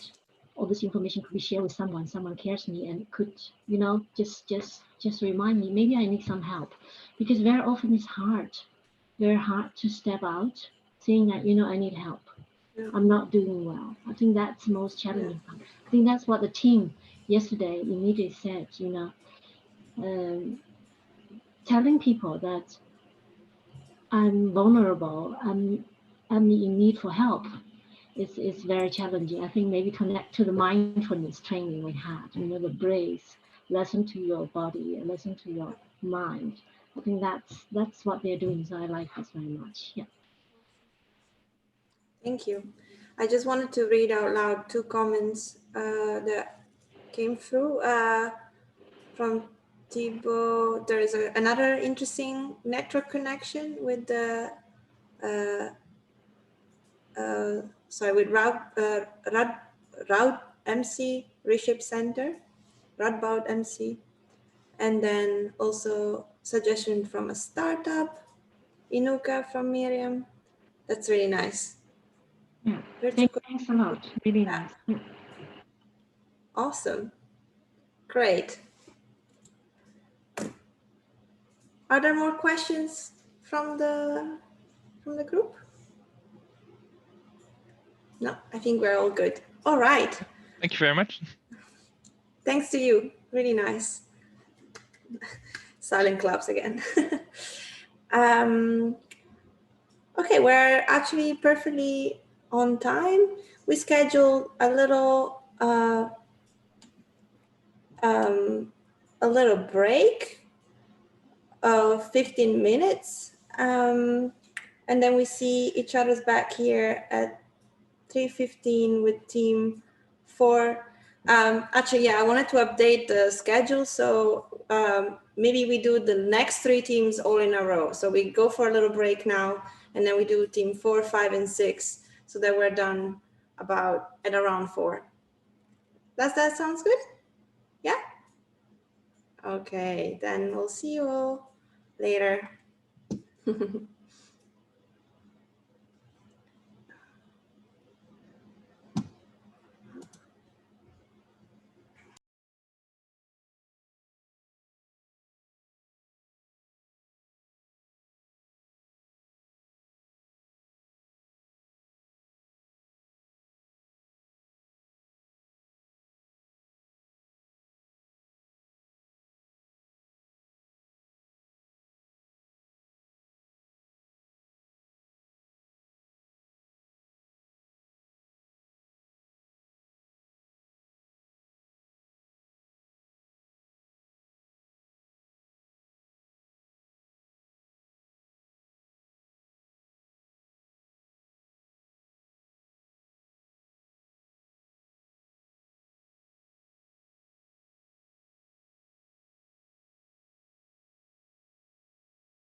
Welcome back, everybody.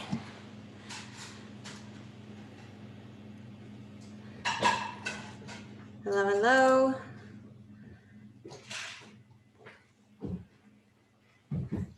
Hello, Chiara. Hi there. Welcome back. Can't see you. Hello. I can't see you. Oh, you can't see me. Yes, that's because this is off. It should be working. Oh, one moment. Yes, I'm back. I should be back. Yes. Welcome, everybody. I wanted to give the floor straight away to team 4, the section C group. So. Okay, and that's going to be me. That's going to do the presentation. So I'm going to try to share the screen. This one. Let me start on telling that we try to do a Green Deal on section C. I don't know if everyone's, I'll show you in a minute. First, meet the team. The challenge owner, that's Rob Veldhuizen, that was of the focus real estate. We had a coach from 360 SDG, that was Leonie. I was the facilitator, and we had 3 very creative and design thinking team members joining us. And I must say also our challenge owner was one of the creative thinkers. So we could come up with quite some solutions. So I don't know if everyone knows section C. That's a large, very large old industry area at the border of Eindhoven. It has a lot of creative thinkers and makers and artists, almost, what did he say, almost 250 creative tenants. 500 to 1,000 people are inhabiting the area every day. And but as you can see, it's quite a stone area with lots of buildings, lots of parking lots. It has a lot of heat stress. When it rains, it pours and then it floods. So there are some challenges to tackle to get it more climate resistant, and also it's part of a complete transition of the area, where here in the middle of the area you find the creative community, and that will be there also after the 5 to 7 years strategy of making a complete new city environment of it. But there are also some things that are going to change. So there is some we have what we will suggest has to fit into the strategy also for the long term. But we wanted to start tomorrow, not waiting for a 7-year plan or master plan. We wanted to start tomorrow. Why waste time? So the key challenges, most of the team members were Dutch, so it's Dutch. I tried to translate on the fly. It's a lot of stone. There's not enough green. It floods several times a year, also in the rest of Eindhoven, but also here. And it's a large community, many people. It depends also on how are we going to do this together. So our challenge, how can we make a Green Deal for Sexy, do something in the bucket to have less water floods, and make it together with the community. Our target user we didn't have one use, but we wanted to have it the cooperation between the users and the owner. So it should be something we do together.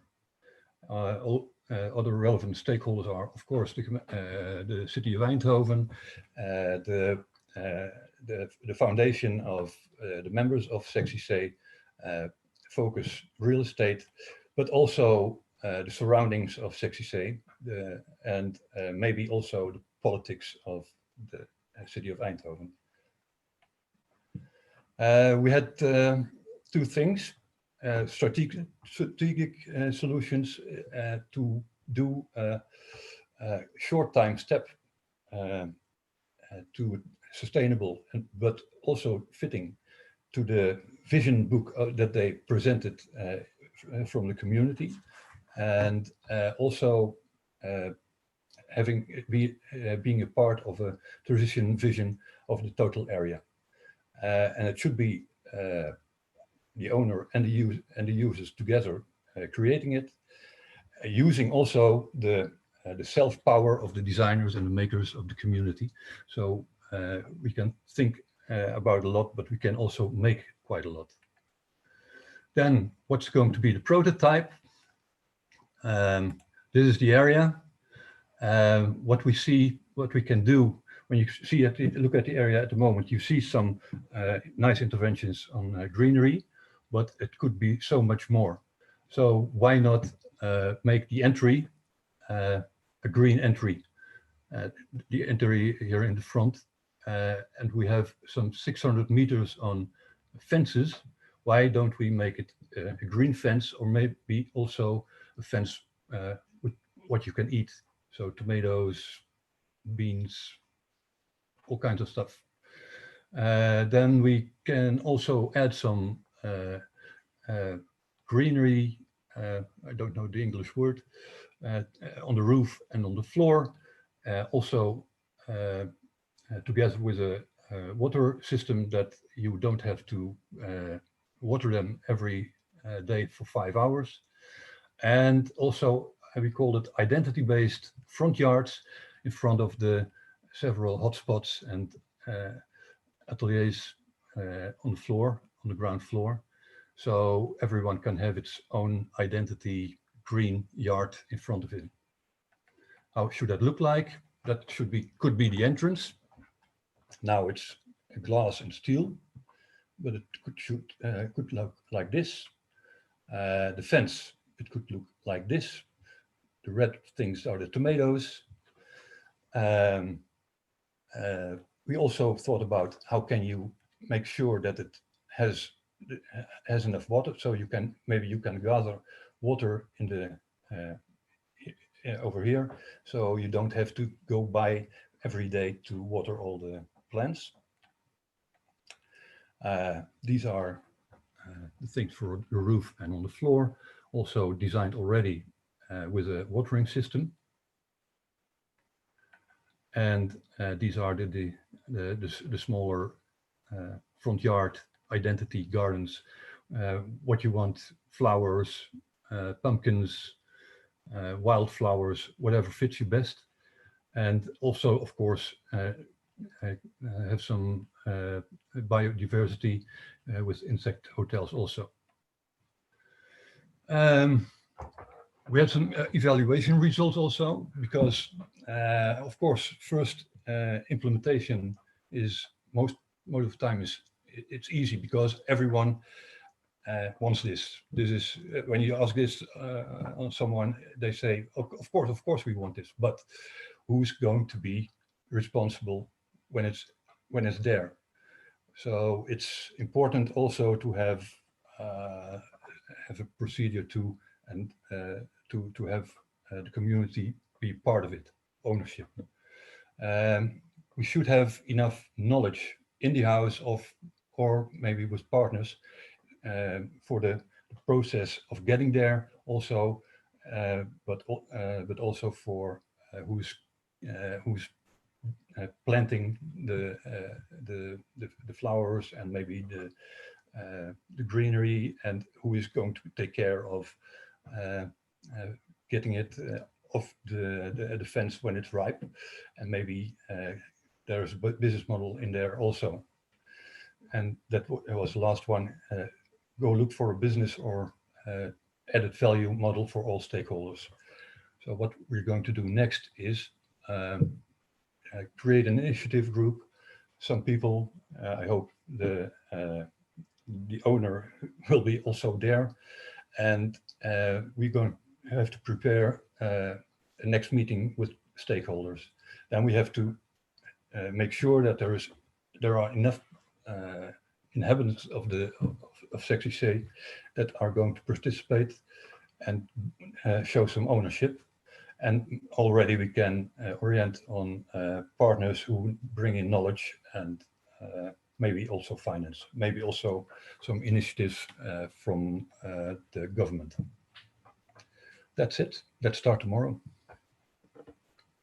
I hope Rob will also comment a little bit on this, because yesterday we thought, why not do it tomorrow? I hope he he did sleep well tonight, and he's still in the same mood.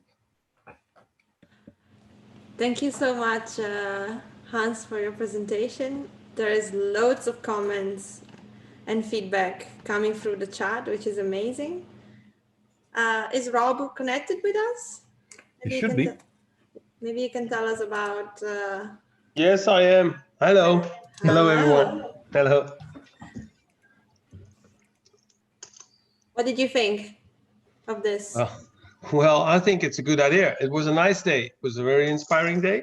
So it's good. And what I've especially liked is, okay, everybody's agreed that it should be greener, but how to start. And I think it's very valuable that it's real and it's easy to do for me, I think.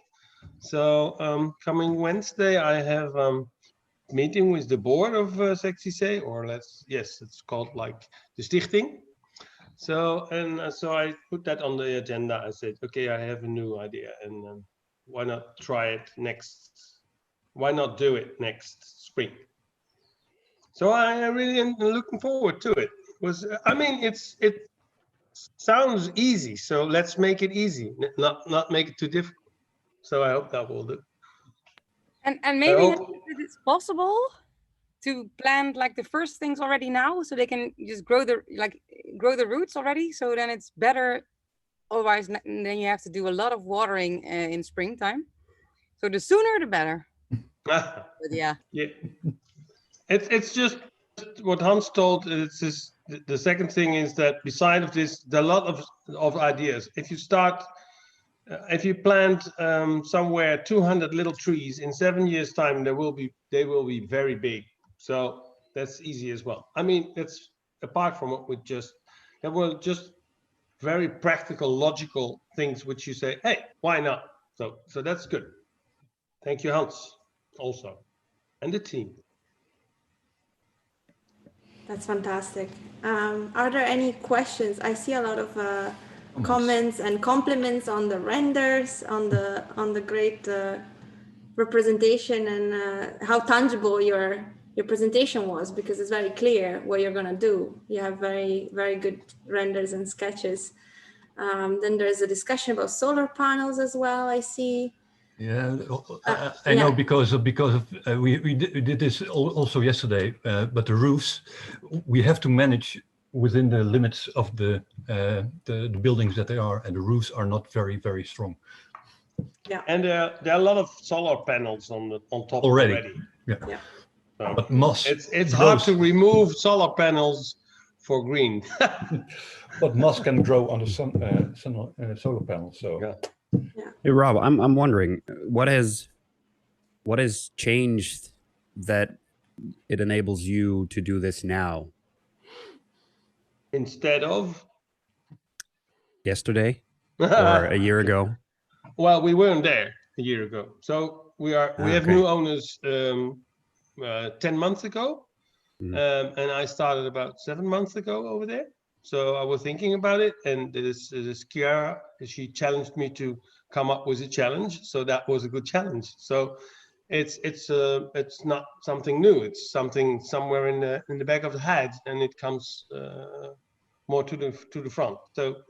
So well, that's it. It's nothing. It's not like bing bing. It's just part of the process. So it helped me to, not only me, I think the team, to step up and do it.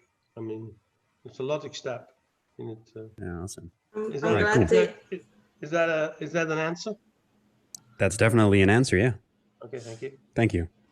Yeah, I think sometimes it's just about jumping on the opportunity. And with this Global Goals Jam, Rob just grabbed this opportunity and went for it. And we achieved the goal. So that's good. I see comments about adding rain barrels for extra water storage from the roof, from Eline. Yeah, that's also a nice idea. And to water the plants. Yes. Yes, can imagine. There was a lot of discussion about, okay, which you can think of a lot of things, but you want to do them now, and in 7 years' time, this total section C will be changed. So we don't want to do things which we have to break down in 3 years' time. So it was not too easy. I mean, you can invest a lot of money, and then in 6 years' time, you have to break it down. So this is very practical, very doable, and it has a high impact, and it's the start of something with the community, and it shows that, well, that we care for it, and it's the start of something bigger at the end. In 7 years' time, we have to manage the water as well, stuff like that. But that costs a lot of money, which will come if the total concept will grow. Yeah. You understand what I mean? Yes, I hope so. Thank you, everyone. Fantastic. I would like to move on and give the floor to Team 5. You. Okay, bye. Thank you. Bye-bye. Bye. Right. Well Team done, 5. Team 4. Yes, I'm representing Team 5. So I'm going to share the screen.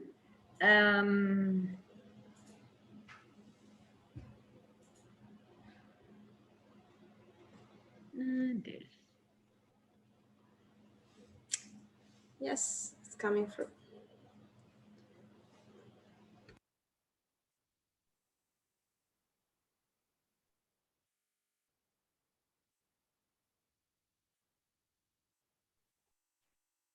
Everybody seeing the presentation? Hello? Yes. Yes. Okay. Yes. Yeah, sometimes my connection falls away, but I hope I'm managing it, and otherwise other people from my team can take over. So we worked on our ID, and we had a lot of fun, as you can see on our smiling faces. The team consists out of these people. So Twan and Ton are from ZLTO, and they are the challenge owners. Me, I was there too. Thibaut, Michelle, Melle, and René. So a big team to think about the wicked problem that we were facing, because it definitely was a wicked problem. We have brainstormed on solutions and strategies on how to deploy solar panels in rural areas in order to deliver value to multiple stakeholders: the farmers, the citizens of Zomeren, the local municipality, and local energy corporations. Because one of the things that we see, or that Twan and Tom told us about, is there are several farmers in the area that are at a certain age that they are doubting about quitting their farm work, because there's no son or daughter that's going to take over. So they are thinking about quitting. And then you see that there are project developers that want to use their land to fill up the land with solar panels, and give them a small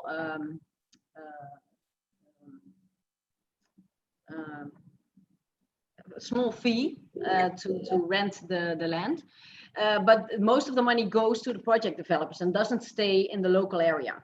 So one of the challenges we saw is how can we make sure that the subsidies are distributed in the among the local farmers and not the big project developers. So how can we keep the money that's coming from those energy delivery in the local community? Also, how can we activate the citizens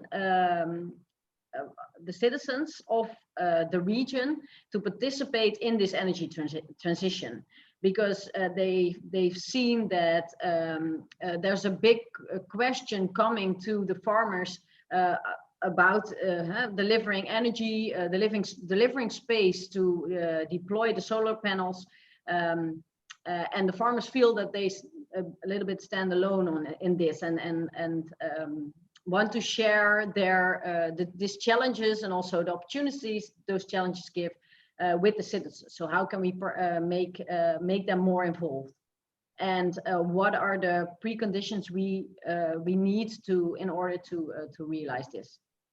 Those challenges which were amongst a lot of challenges, and we have come up with how might we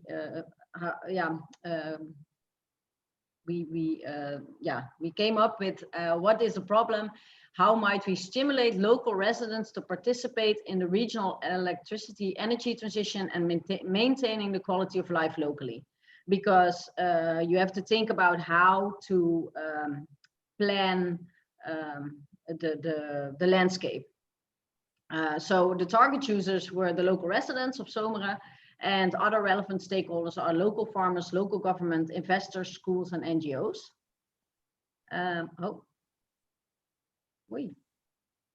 It's a bit too fast. So what did we come up with? Our strategic solution is to realize an independent energy grid, independent of the energy grid, and have a local renewable energy network. That's our idea.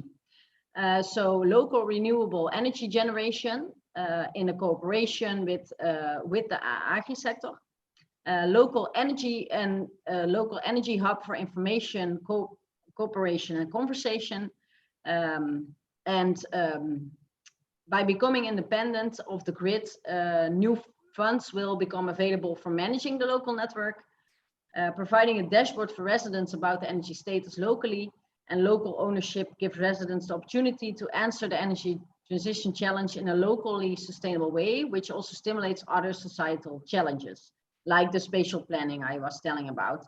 And this is our prototype. So here you can see what the idea is as summed up in the previous slide.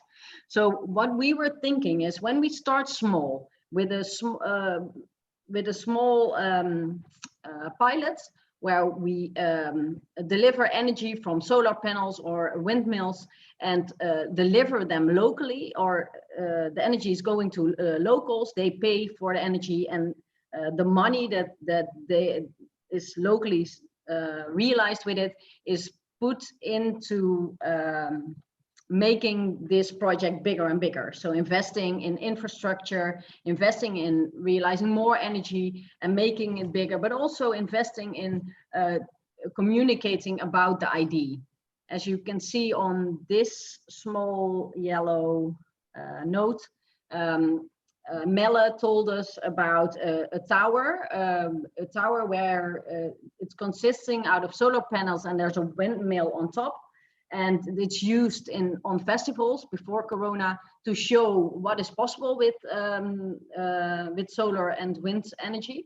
And we want to use those towers also as a place where people can come together and talk about the opportunities and challenges the locals are facing with this. So that's one of the plans, I think. But please correct me if I'm wrong, team members, because yeah, it's quite a challenge to explain everything. So we briefly talked about our plan yesterday with the other teammates, and what we need to think now is about how to set the first step. So like as Rob explained in their challenge, they really looked at what can we do tomorrow. And for us, it's still, yeah, we have to think about what to do tomorrow. Also, they said you can involve people more, like, for example, also children at schools. You can educate them about the problems, but also the challenges. We can create a space for people to share their own opinions and ideas. So also not only inform them, but also make them think and co-create new ideas. And we should think of a way in which we can get the residents to dare to initiate the transition locally. So make them active in our plan. So the next step is to set up a project team through the local energy corporation, because there is already a local energy corporation there. And we think it's good that they form a project team which can bring this idea to the next level. Then they can create a minimum viable product, for example, energy sourcing for 50 households, share this idea with the local municipality, identify worst and best case scenarios like business models, financial gains, ecological gains, and to present it. And also think about gains, not only financial, but in a broader perspective, and show local residents that the sum of all parts, energy, ecologically, and financially, is bigger than, can be very big and can be very positive for the local community there. So I think that's, yeah, I summed it up. Is everybody still there? Because I don't see anybody now, but yeah. So that's our, yeah, now I can see. Yes, we are. Thank you. Thank you so much. Okay, so I hope I explained it right, because as I said it at the start, it was a really wicked problem. So it's very difficult to, but maybe Thibaut or Melle can add something if I forgot something. Thank you very much for your presentation. I think, yeah, we can all agree you have a big challenge at hand. We have very positive feedback coming through the chat. I don't know if you can see it. Luyan mentioned in a comment, maybe involving more advanced solar panel technology, foldable panels, for example, which can stimulate their development by defining a possible use case for them, which could be another angle to look at. Are there any thoughts or questions from the group, even from your teammates? How, from Melle or Thibaut, how can we help you have the next step ready? Like, how can we help you set up the next steps? Yeah, maybe Tuan's also here, I think. So, and he's the problem owner. So maybe he can answer your question about what he needs to, yeah. But I don't know. I don't know if it's. Yeah, Melle is also sharing. Okay, Ton. Oh.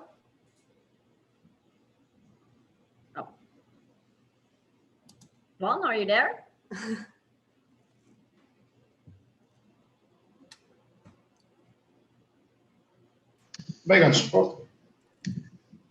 Well, the next step for us would be to find a local entrepreneur who is willing to take our project off the ground, who wants to work with us. So I think that's the next step for us, someone who can help us in the realization of this project. Okay. Yeah. And Melle is also adding that a lot of lobby is needed to work towards a solution. Melle, want to tell us a bit about that? Want to share a bit more? What your take on this is?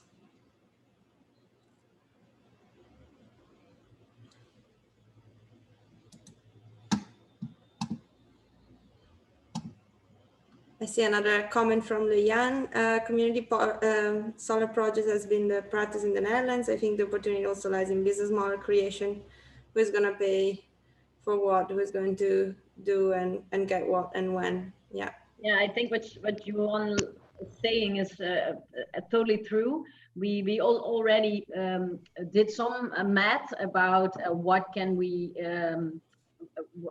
financially speaking, but we didn't have all the numbers together to really think this through. But it's something is very important too. Yes. Yeah. So one of the things we discussed, for instance, is giving the option to the inhabitants to pay directly 6 to 7 years of their energy bill that corresponds exactly to the investment you need to do in the infrastructure, and then to have as a recurring bill 20% of their usual bill over 10, 15, 25 years, because that's the duration you can keep the infrastructure, where you become an investor.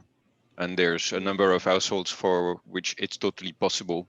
And instead of putting solar panels on your roof and having the maintenance and everything, you just contribute to the cooperative this way, for instance, as an alternative option to changing energy provider. Thank you.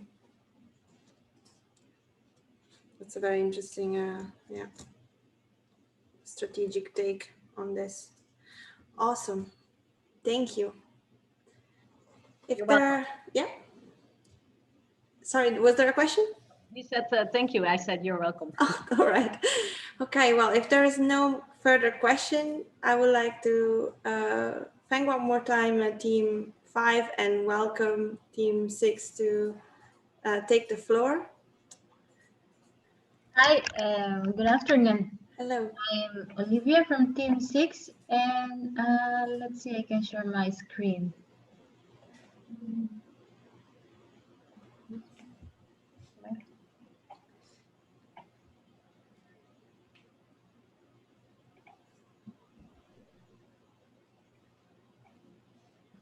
So I hope everyone can see the slides. Yes, we do. Okay. So I'm speaking in name of Team 6. We were working on the challenge that was proposed by Miriam. Our facilitator was Mike, our coach was Uta, and the rest of us was Hanneke, Susan, Eline, and Raphael. So our challenge was how can we achieve within 6 months an initiative that raise activation among society on social or ecological sustainability within this COVID situation. To start with how to face this problem or this question, we first come up with a challenge wheel. So we get an idea of what to focus. These were 3 topics that we focused on. First, defining what's the kind of activation that we were looking for. For example, do we want people to eat less meat? Do we want people to be more educated, or do you want people to maybe consume less plastic? Then on the different kind of initiative that can be generated for creating that activation, and finally the different target groups and how these initiatives are going to be treated to these specific target groups.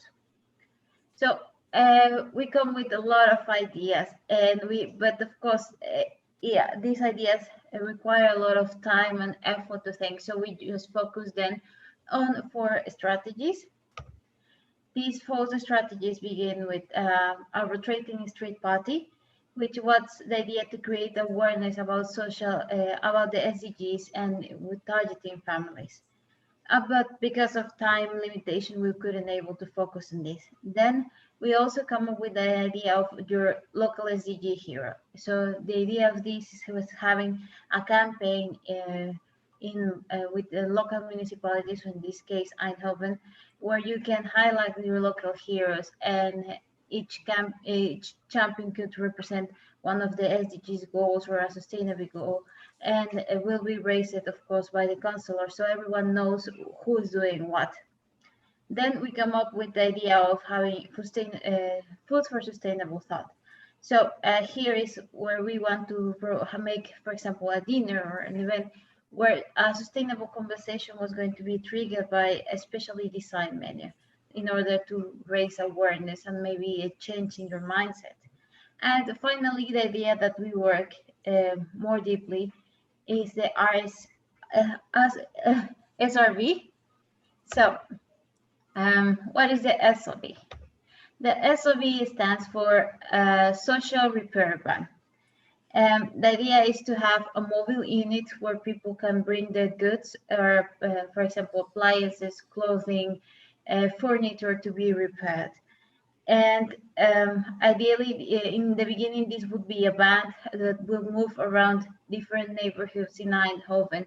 So with this, we want to tackle the idea of less consumption, less waste, to make people start getting their things repaired, but also to facilitate that people is actually saying, okay, instead of buying new jeans, I can repair them.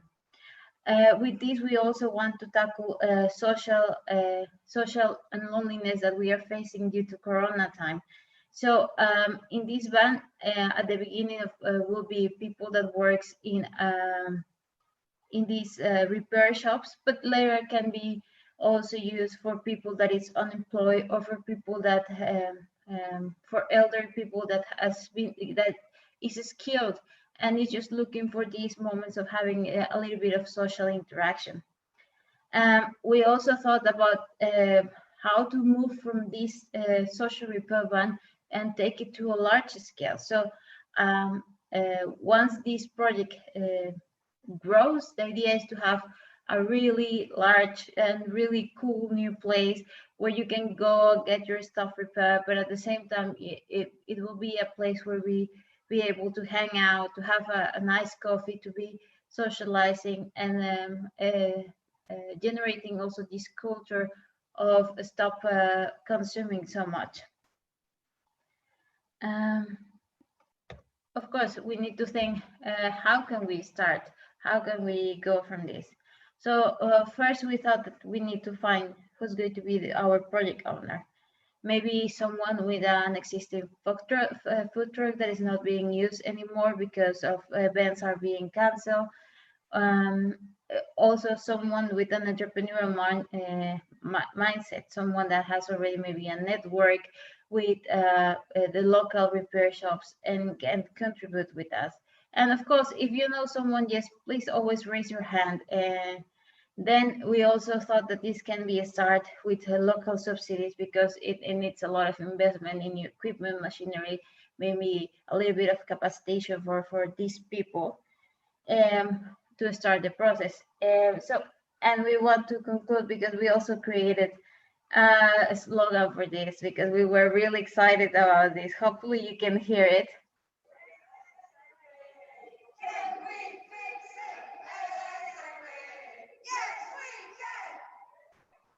That's all. Thank you.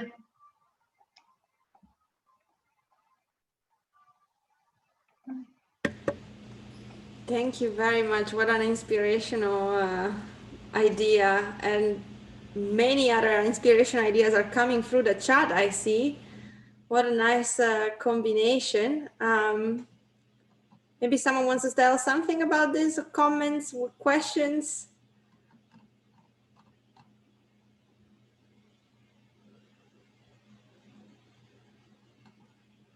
Crickets. I like to react. I can see in the comments the repair cafe. We've seen this too. It's not that cool. I mean, you want a really cool place where you can hang out and go with your stuff because it's, yeah, now you don't know it and it's hard to find. The repair cafe is not something you go, it's open like every day. So it's, yeah, to get it out of this, how do you say it? It's stoffig imago. Don't know the English name. Yeah. That's the idea. Yeah. Yeah, and also to make it really close to people. And that's why the van in the first place is a good idea, because now you have to go to different places for all your jeans or your furniture or your electrical appliances. It's everywhere a different location. Yeah. But now if the van comes to you and you can have a good coffee and wait for your simple problems to be fixed, or otherwise you can pick it up the week after when the van comes back, then it's just a win-win-win. You meet people, you get your stuff fixed, it's the new normal, and it's cool and chill with nice coffee. So yeah, why not? Yeah. I also see from the question that somebody is asking how these can support companies to manage the tension between financial goals and SDGs. I think this is where what we thought this was more targeting the community, the persons, not per se the companies itself, but also like people that it's unemployed. Maybe they have really good skills. Maybe they are really good electricians or mechanics. That something that I don't have time to repair, or I have no idea how to repair. They can just do it and have some interaction at the same time. Maybe I can clarify a little bit my question. Sure. There is a master student from Delft. I think he graduated last year with a 10, who is a Department of Industry Design. He's now employed at Philips. Philips, I think, for stofzuiger, for vacuum cleaner. So what he did was he went through the entire product components and how to decompose it in vacuum cleaner from different brands. And he find out, for example, Philips vacuum cleaner has not the smartest design that people can repair very clear. So he shared this knowledge to Philips. So that's the reason I'm bringing this, because sometimes repairing requires quite some technology and knowledge of the products, appliances, especially given the fact Eindhoven. A lot of companies, they do want to reach this SDG, but they have this tension. Is it possible in the background, you could have those people, those companies, they could support, because this helps them as well. Now every repair goes to my shop. There is a place where you can send your stuff back if you buy from Philips My Shop. What happens? There's this van also sponsored by them. There are experts coming in, I'm just thinking this. So they probably is also on volunteer kind of basis, but then because they are there, they have this, they also need to serve their customer, but this helps them to be more mobile and to be more connected to, I'm just a suggestion. This could be totally crazy, not working, but just a suggestion. I think actually it's a really great idea to have companies that produce these appliances being involved. They can also find out maybe is the way the user user product that causes a damage on their appliances, and they can also have like this feedback of information of how to improve their products or how to make it more easy to be repaired by the local or by the users themselves. Yeah, definitely. This information helps them enormously. Yes. If you go to the teams of the repair cafes, like the one in the Rochersbuurt, for instance, you have a lot of current and former Philips Innovation Services electronics engineers that are also bringing that back on the high-tech campus the week after. And they have the tools, they're available, they like to do that, they already volunteer to do that, so maybe they can staff the bus. Yeah, exactly. And also, like René mentions, we can also use these to collect your supplies. Maybe you have a large van to just bring your whole couch just for that to be refurbished. But this van can just carry your sofa, bring it to the place to be repaired, refurbished, maybe even have artists or someone that is really doing a really cool job trying to refurbish your sofa and make it really trendy or nice. So it's a lot of integration also that can be done with artists and really skilled and talented people.